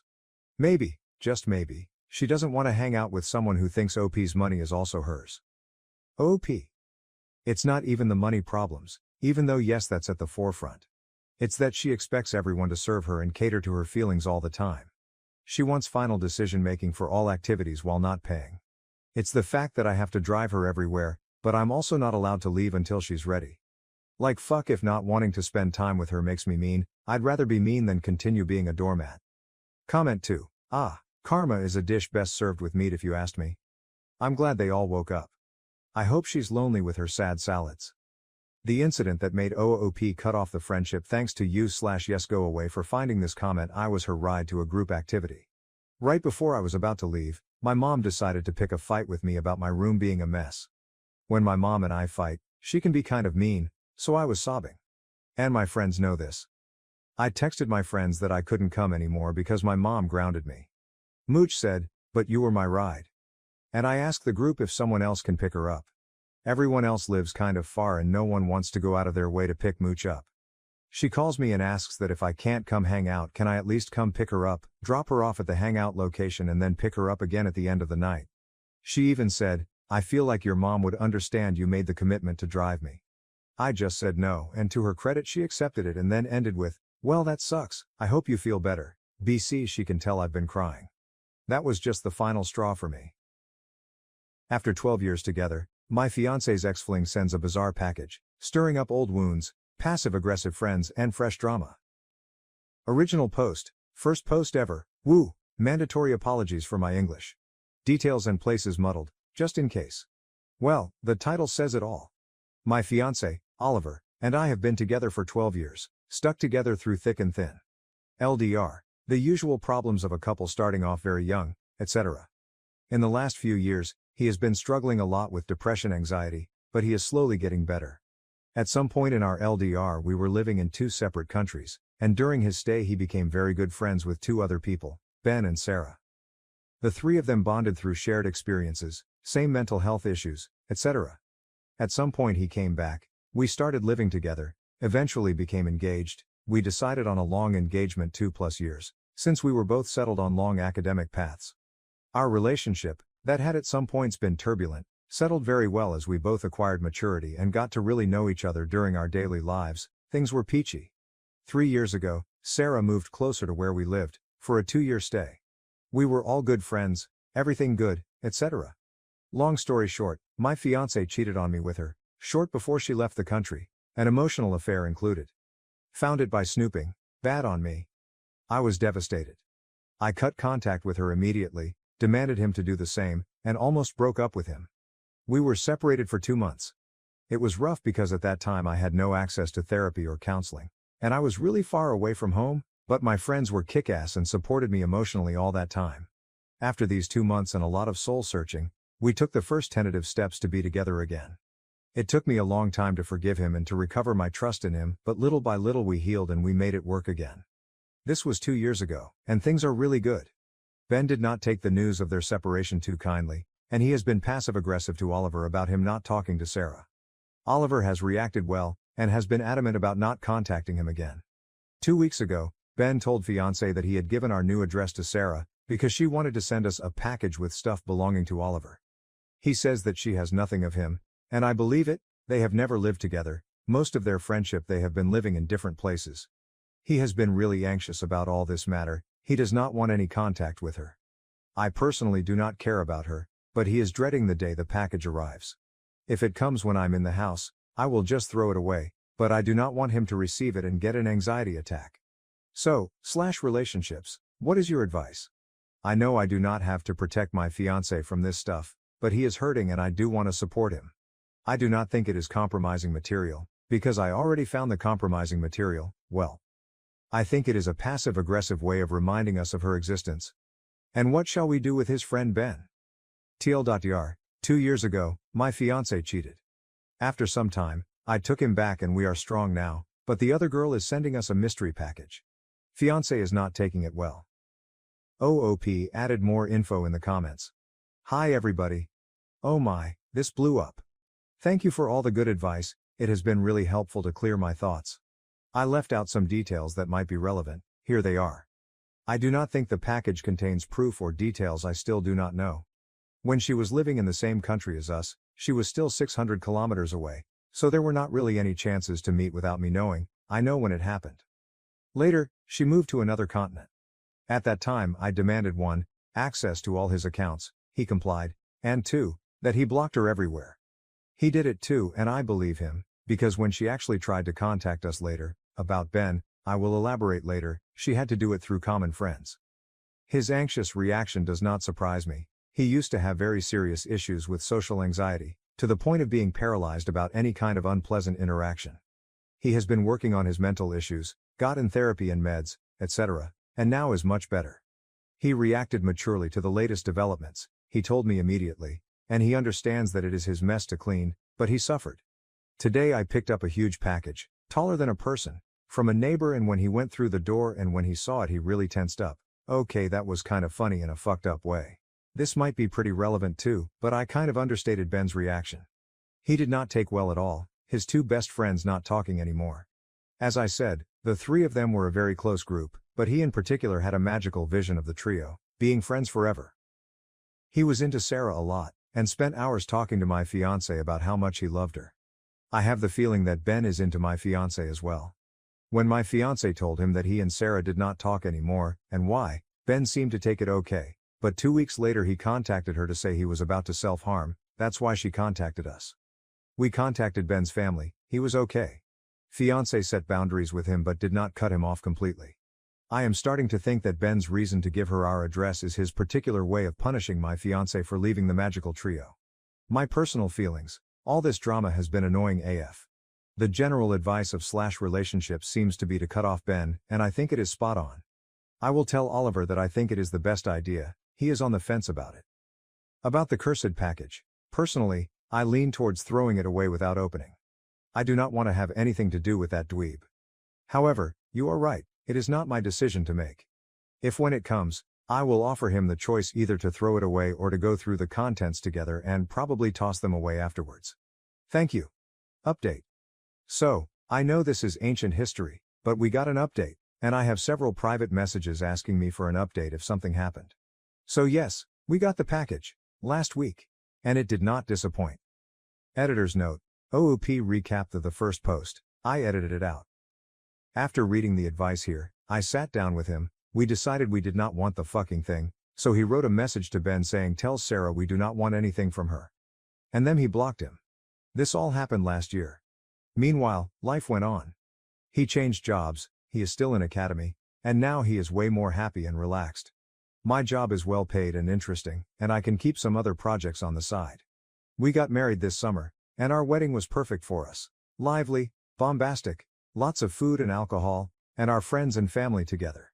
It was expensive but we did not give a damn. This month, my husband is on a conference trip in another continent, so I am home alone. When I arrived home in the evening, there was a package addressed to him in the mailbox, with a stamp from a place where I know she lived, and a sender we don't know. I thought for a moment, oh my, this may be her, but then I thought that it would be pretty crazy of her to send it now. That night, I was Skyping with my husband, and made a comment about the parcel.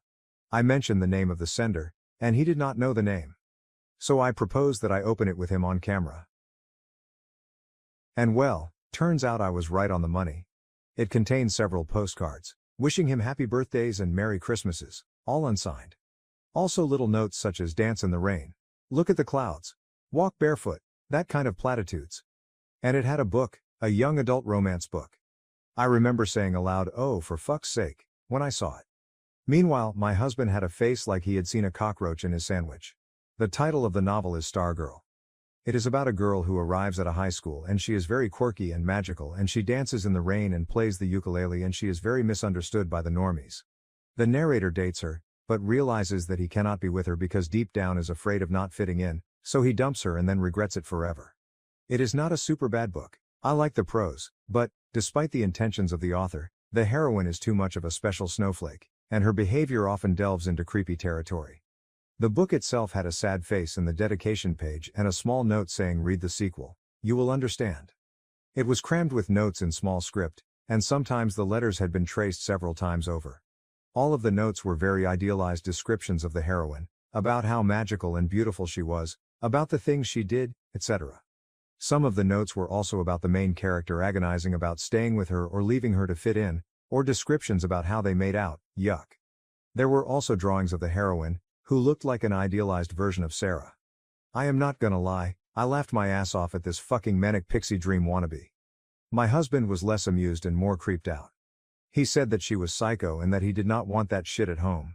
I kinda forgot about the book for the following days, because last week was my week from hell and I had to work 70 hours, I normally work 30. Because apart from my job, I took a 2-week project working in-house for a company, and I organized an art exhibition on the weekend. Also, I got pretty bad health news from a close friend, think incurable and degenerative. So the topic of Sarah was out of my mind. Yesterday I finally had time to think about it and I got angry at that asshole. They have not met in 3 years. Who the fuck does this dweeb think she is, etc. etc. I considered unblocking her briefly to tell her to stay the fuck away from us, but discarded the idea. Then I considered finding out her address and sending her a copy of Holes, by Louis Sachar, and 20 minimalist pepes printed between the pages, with a note, this is a riddle. If you solve it, I will leave my wife for you, love fiancé. Then I realized I would rather ignore her, so I threw the notes in the recycling bin and I put the book in a free box so somebody could take it home. That is all. No threats, no pictures, no positive pregnancy tests. It was anticlimactic, but honestly it was a welcome distraction in a heavy week. I don't like that she has our current address, but I do not think she will be sending more stuff. If she does, we will tell her to piss up a rope. The funny thing is that I don't hate her. She is an asshole, but this is just too sad to hate. To mock okay, but not to hate. TLDR, got the package more than a year after, when fiancé was not at home. I opened it with him on camera. It was pretty weird shit but ultimately harmless. Ignored and moved on. Thank you guys for the advice you gave in the previous post. Relevant comments. Comment. God, I read Stargirl when I was like 14. I associated with her for all of a week before realizing that she was definitely a try-hard manic pixie dream girl whose sole purpose in life was being more unique than anybody. OOP. I know, right? The cringe is real. I told my friends and they all died laughing. They decided to name the whole affair the unboxing. I don't think they will ever forgive me for not recording myself while opening the parcel. What makes me wonder is that it's been so long. Already. Like, almost 3 years. Come on girl, get over it. Get a life. Move to Philly. Buy a loft. Start a noise band. Get 6 or 7 roommates. Eat hummus with them. Book some gigs. Paint. Smoke cloves. Listen to Animal Collective. Start some type of salsa company. Stay the hell away from married people who do not want anything to do with you, Mackay. Am I the asshole for banning in-laws from seeing our daughter after they gave her an unauthorized medication, despite our clear objections? Original post. I know how the title sounds, but please bear with me. Throwaway for obvious reasons. I, 24M, and my wife, 24, recently had our daughter in July. She is the best thing to ever happen to my wife and I, and we couldn't be more thrilled to have our little bundle of joy. She recently got sick while staying with her grandparents, my in-laws, while my wife and I took a trip for work. For context, my in-laws are really big into LifeWave X39. It's a patch that supposedly helps regrow stem cells by reflecting light rays back into your body, allowing your body to produce more stem cells to fight off diseases and sickness. If you ask me, it sounds like snake oil and my wife agrees, calling it a pyramid scheme. The only way to get said patches is by spending well over $1,000, and then you're tasked with selling the patches yourself. It's essentially some multi-level marketing product, where the more patches you sell, the more money you make. Falling right in line with my wife's comparison to a pyramid scheme, but MLMs are somehow legal. Now, I've tried doing research on X39, and the only comments I've seen praise said product are brand new accounts never used before or after, or their entire profile is dedicated to shilling out for LifeWave X39. In my own research, they appear to just be overpriced stickers. They contain no medication, no special UV rays or anything of the sort. They're literally just an overpriced sticker with an air bubble. But my wife and I have made it very clear that we wanted no part in X39, nor did we want our daughter to have it. Even if it's fake, we wanted no part in it, and on the off chance it did something, I didn't want our daughter to be used as their lab rat or guinea pig. Now, before we left our daughter with my in-laws, we provided them with some infant medication, just in case she got sick. Can never be too safe, you know? Well, we returned home from the work trip early because our daughter wasn't getting any better, so we picked her up and went home. We were going to give her a bath, and in the process of taking her jacket off, we found an X39 patch on her arm. Upon finding it, we immediately called her parents and demanded to know why she had a patch on her. Her parents tried saying that, it's safe for the baby, we even ordered the ones for ages 7 and younger. And that, it's practically medication. Their words. Which still didn't answer our question. So my wife checked the go bag, and the Motrin we gave them was, while it was used, not used very much at all. Her parents tried claiming that someone else in their group, or whatever, gave it to their son and they got better in a week. Point is, we didn't buy it nor did we care. We've made it abundantly clear that we wanted nothing to do with X39 and we didn't want our daughter to be a part of it. They failed to listen. My wife was on the phone with them for over an hour, and while I don't know the exact length the conversation went to, I know it at least ended with her screaming, "Going to see my fucking daughter again, and if you attempt to come to my house we will call the police," before hanging up. That was 3 days ago now, and we've had several missed calls from family members, her parents, her siblings, and even family friends, all saying that we overreacted, and they were just trying to help. Maybe we overreacted, but we wanted nothing to do with that, and despite making it clear, they went against our wishes and did it anyway. And instead of giving my daughter actual medication, they try to give her some placebo patch. Her parents tried claiming that we're stopping them from seeing their only grandchild over something so small. But we did want to hear it. AITA?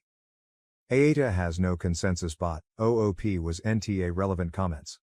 Linda Pandrix, I kinda think YTAH for leaving your sick baby to go out of town. OP, we didn't leave a sick baby to go out of town. We left her with her grandparents while she was fine.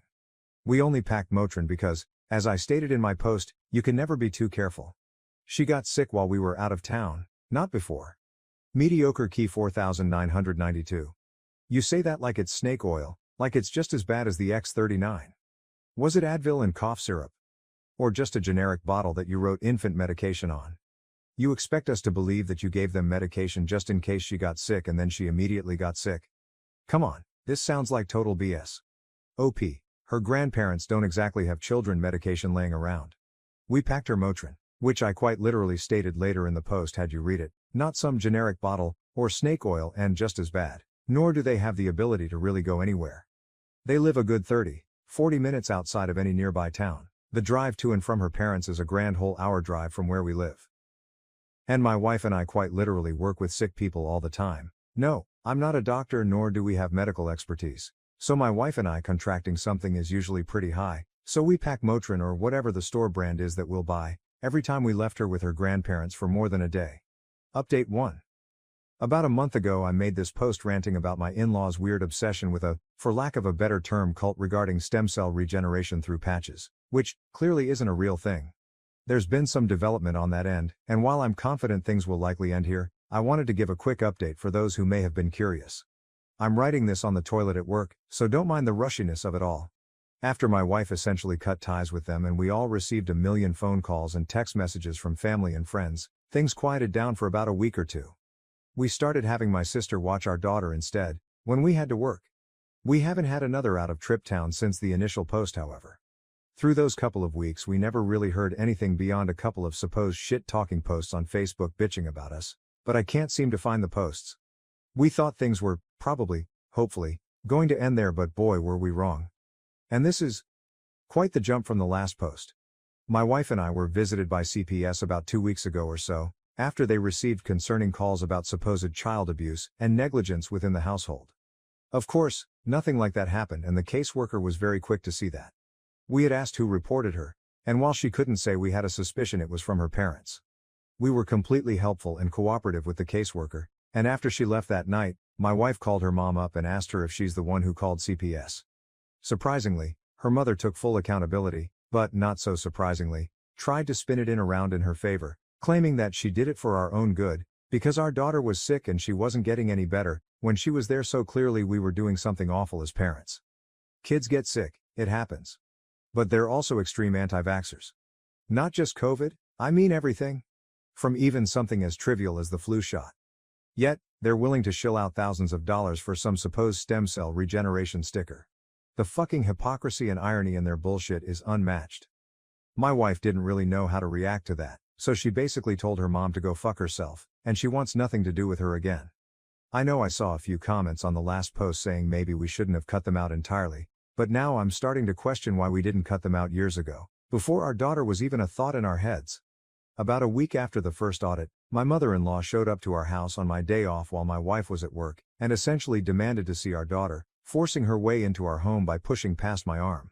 When I told her to get the hell out of my house, she had no business matching in here like that. She essentially told me that I'm unfit to be a parent because I'm depriving my daughter of help she desperately needed, because she's clearly a very sick child.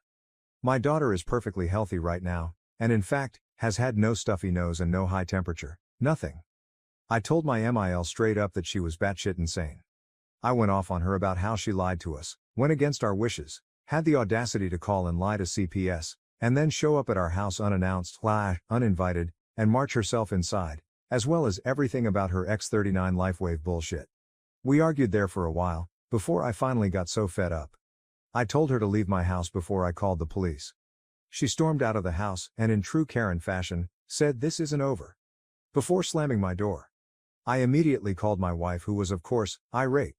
The following morning, we filed a restraining order at the courthouse from her mom and dad, because they're clearly not in their right mindset. The caseworker had to audit us a few more times as per their guidelines over the past 2 weeks, and yesterday was her last day where she informed us that we're doing good and she's sorry for the trouble they caused. We kept her up to speed on the LifeWave shit, the showing up unannounced and the restraining order, and though she couldn't really take a side, she seemed apologetic. But my wife and I are pretty livid. We started looking at houses in another state to get as far away from her in-laws as possible. Our company has offices out there, so it's entirely possible we could just be transferred. So we're crossing our fingers that all goes well, the restraining order gets filed soon enough, and we'll get a place clear across the country so that this will hopefully be my last update. Update 2. Hello everyone, thank you for being so supportive. I've read some of the comments, though not all, far too many. And I know some of you have asked for updates, and so I wanted to give everyone an update for those still interested. Things aren't going to be as juicy in this post as the last two, but some new things have happened, so I'll just jump right in. After my in-laws called CPS on us for no discernible reasons other than we forbid them from seeing our daughter, things mostly quieted down. Some of you suggested that we should do more than just get a restraining order, so we bought some security cameras and had them installed all around our property, and our neighbors, who are pretty good friends of ours, was in the loop for the most part, and anytime we had to go somewhere, not only did we have video cameras recording every time someone entered our driveway displayed directly on our phones, our neighbors kept us updated too. She stopped coming around for the first few months since she called CPS on us, but just the month before last, as we were preparing to move, my in-laws somehow got word we planned on moving states and attempted to block our driveway as her dad tried blocking the front door. Not sure what their plan was there because we have a back door and an extra side door leading from the kitchen, but I digress. Her mom blocked the driveway, stopping our U-Haul or car from leaving the property, and wouldn't budge, even after we told them we would call the police. They told us they'd move if we told them where we were moving to, but my wife told them that wasn't happening and they had 10 minutes to leave or we'd be calling the police.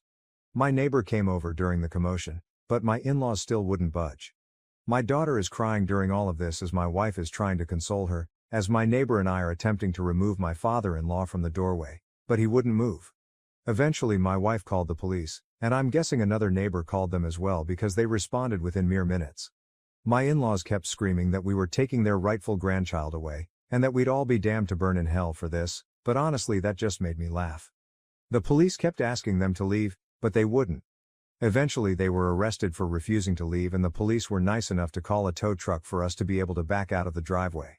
Lo and behold, as the police were handcuffing my in-laws, they both had on those X39 patches, and even the police questioned them about it.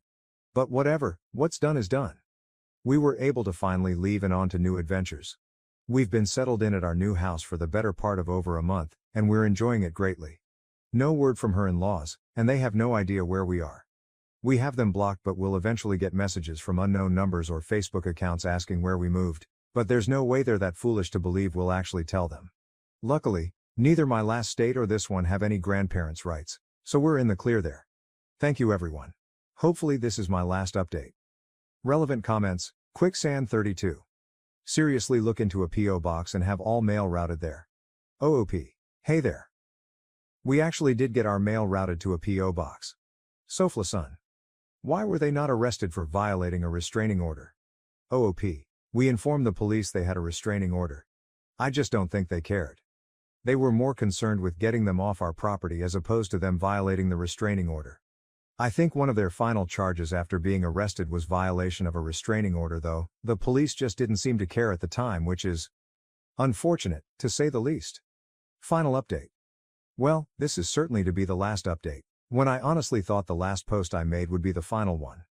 About 4.5 months ago, give or take me, my wife and daughter moved across the country to avoid her parents, and I'm happy to say that, beyond some annoying phone calls from different numbers, and messages on Facebook, things were quiet. About 3 months ago or so I posted what I thought would be the final update, but I know some of you asked to be kept in the loop, so here we are. Over a month ago or so, we were informed that her in-laws were shot and killed by the new homeowners of the previous house we lived in. In their infinite wisdom, they for some reason thought we never actually moved after not getting any responses and broke into our previous house to kidnap our daughter. The new homeowners were awake, and after my in-laws broke into what was our daughter's room, which was now the homeowner's child's room, the homeowners shot my father-in-law, killing him almost instantly. My mother-in-law tried to climb out of the window but was shot in the back, and succumbed to it while in the hospital. I don't have all the details, these are just what I was able to piece together from the police report and my old neighbor. My wife is in shock and isn't quite sure how to handle the news, but she at least tells me that she at least knows now that our daughter will finally be safe. After we got the news, we just sat on the couch and I comforted her all night, and we both eventually fell asleep on the couch. She says she finally feels safe and is glad our kid will be, but she still never wanted them to die, and I get that. I don't wish death upon anybody. My wife and I are glad the current homeowners and their kid is okay, and she's shaken, worried that if we hadn't moved, they'd have succeeded and kidnapped our daughter. I told her there's no use worrying about the what-ifs, because what's done is done and at least she's safe.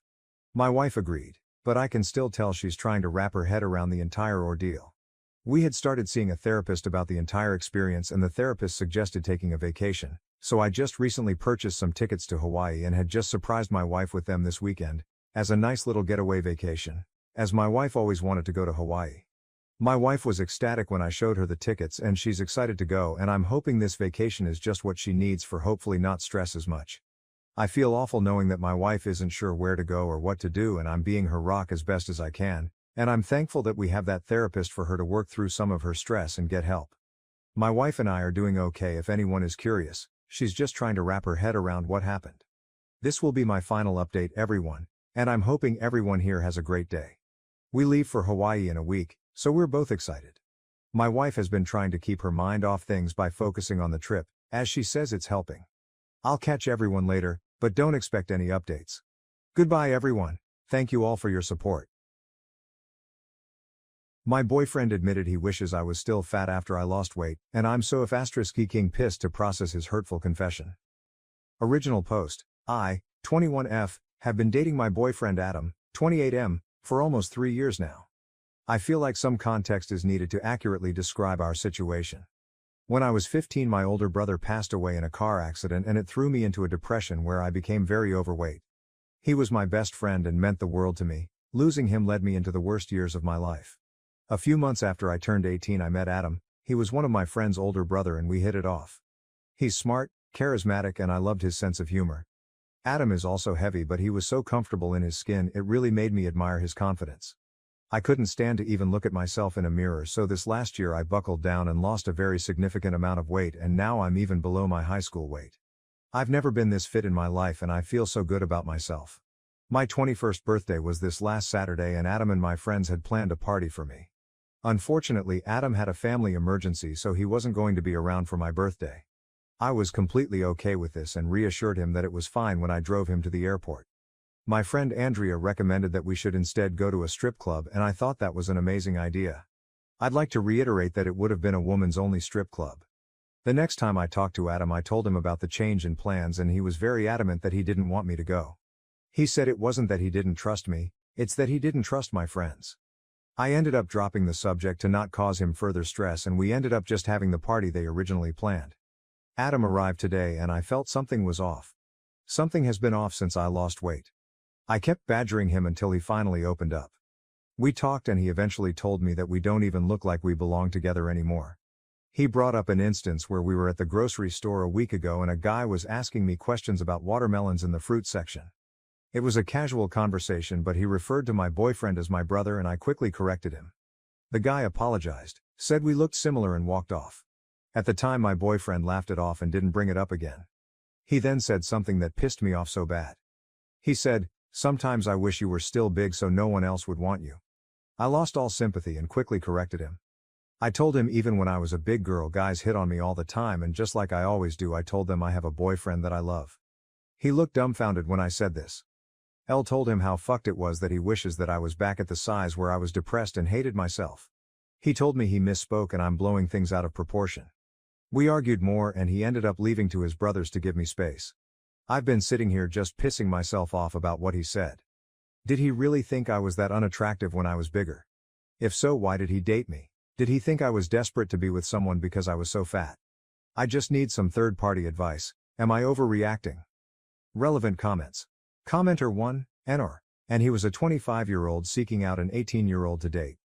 Trust that when you're 25 you'll see how big a gap that is. He was probably dating someone that much younger than him because girls his age didn't want him and he thought you'd be easier to control. Even if this wasn't an active thought, the second you took control of your body by losing weight he was unhappy. A good partner hypes you up when you achieve something you wanted, they don't try to cut you down. This dude is not worth the time of day. OOP. Well, all I know is that his previous relationship lasted 5 years and it was a girl he dated in college. I never really considered that he had the intention to control me and I really hope that isn't the case. This is the first comment he's really made that cut me down, but now that I think about it you are right, he hasn't really hyped me up either. Commenter 2. You are 21 and feeling good about yourself.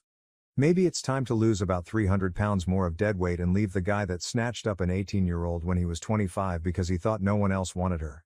Update 1. I want to start by saying thank you to everyone for giving me their opinions and advice, it really means a lot to me. I debated if I should post again, but I need an outlet to vent. I've been laying here in the dark and I've read basically all the comments and I think an update is warranted.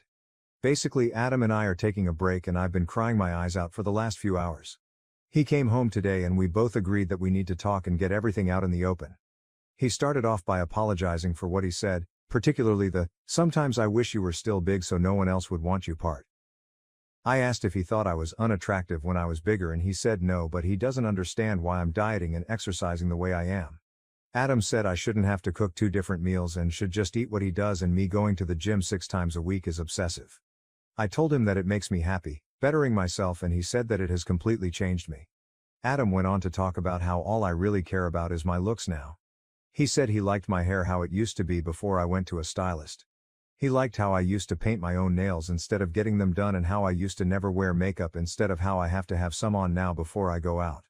Adam then said he knows I lost weight because I was unhappy with myself, but he was always happy with me and he doesn't understand why I have to keep trying to make myself hotter when I was already hot. We talked back and forth, but it felt like I was just doing everything wrong. Adam said that I don't ever want to do things he enjoys anymore, like play video games with him or binge watch movies, and he feels like I'm a different person. I have pushed him to go on walks with me or go to the gym in the past, but he's told me no, so I figured we just had our different hobbies. I feel bad because I see from his point of view I have changed and I may not be the girl he fell in love with. I told him I love him and he said he loves me too, but we need to separate for a bit and figure out if we're best for each other. I didn't argue, I just said okay and let him pack his things and leave. He's letting me stay in the apartment until I can move my stuff out. I've been crying my eyes out and everything feels like a blur. I don't know where to go from here and I feel like I ruined my first real relationship. Relevant comments. Commenter 1. You didn't really mention in your original post that you had started focusing so much on how you look besides your fitness regime. Or that you had stopped enjoying the same activities, for example gaming and movie binging. This isn't a criticism of you, but it does indeed sound like you have changed significantly from the person he knew, so perhaps separation was not a terrible idea. You are very young, I know it sounds cliché, but you will find someone else who you're more compatible with in future. It hurts right now, but you just need time. Be strong. OOP, well at the time it felt like me changing my appearance wasn't so much of an issue since he never complained about it, but I see now I was wrong. Now replaying everything in my mind, his reactions have always been indifferent whenever I would show off my hair or nails to him. I still would play video games and watch movies with him, but it wasn't as often as it used to be. For a time that's all we did every day. I do appreciate your input and I know it may sound dumb but I'm holding out hope we work things out. Commenter 2. Taking a break? What the hell does that mean? Are you single or taken? Can you have a hookup or not see other people? Look, good luck but you're going to get hit on and realize you're missing out on a lot of fun. I'm surprised he asked for the break. Seems he would be extremely worried that you will meet someone new and leave him. OP. From what he said he wants us to take some time apart and connect again. I was also confused by what this meant for us but he doesn't want us to see other people for now. I know most people are suggesting we split up but I get this sinking feeling in the pit of my stomach when I consider it. Update 2. I want to start by saying thank you to everyone who reached out, your support has meant so much to me. To get to the point, I broke up with Adam a few days ago and I'm still trying to process everything that happened. Things have been hectic and I'm settling into my new situation. Last week I had decided it was time for me to move out of the apartment. Adam made it clear that our relationship wasn't going to improve unless we took time apart, and as bad as I felt, I knew he wasn't going to come back until I was gone. I knew I wasn't going to be able to move all my stuff by myself, so I decided to ask a coworker if they could help me. The only heavy things I had were basically my bed frame and dresser, the rest were just boxes and suitcases full of clothes. Last Monday I asked my coworker David if he could help me move my stuff into my parents' garage. I know he used to work for a moving company and he has a truck, so I was hoping he could do it for $100 LOL. I showed him pictures of my stuff and he said he would just have to take apart my bed frame, but yeah, he could do it on Thursday, which was his next day off. I didn't have that day off but I had PTO to cover it, so it was fine. Thursday comes and David shows up to the apartment. I show him where everything is and he goes out to his truck to get his tools. It wasn't more than like a minute or two when I hear Adam's voice yelling, "Did you fuck my girlfriend?" I immediately go into the living room and see David with his hands up looking very confused and Adam asking him, "Did you fuck her?" I swear this was the most humiliating thing that has ever happened to me. I could feel my face get red. I go over and grab Adam's hand and pull him into the bedroom. He's freaking out asking if David is the guy I've been seeing. I told him he's crazy and that David is my coworker and he's only here to help me move my stuff. He said he didn't believe me and he wanted to see my phone. I told him I didn't have anything to hide, but if he goes through my phone that's a deal breaker for me. He waited a second before taking my phone and going through it. I stood there watching him open up all my socials, all my texts and even scroll through all of my pictures. It was almost like a light switch went off in my head and whatever love I had for him was gone. I felt disgusted. I told him that I was breaking up with him and he looked shocked. He started apologizing and said he was coming over to tell me not to move out and that he wants me to stay with him, but he just freaked out when he saw me here with a guy. That's when I realized that Adam knows I work on Thursdays, so why was he even over here? I asked him this but he just kept apologizing and begging me to not leave him. Something in me finally snapped and I screamed at him to get out. I've been mad before but I've never screamed at anyone like that. He just stared at me, turned around and left. I immediately picked up my phone and blocked him. I found David in his truck and apologized to him and asked if he could still help me and he said of course. After we had everything put up in my parents' garage I went to pay him and he said instead I could buy him lunch. I took him up on the offer because it would be cheaper than $100 and I suggested Applebee's LOL.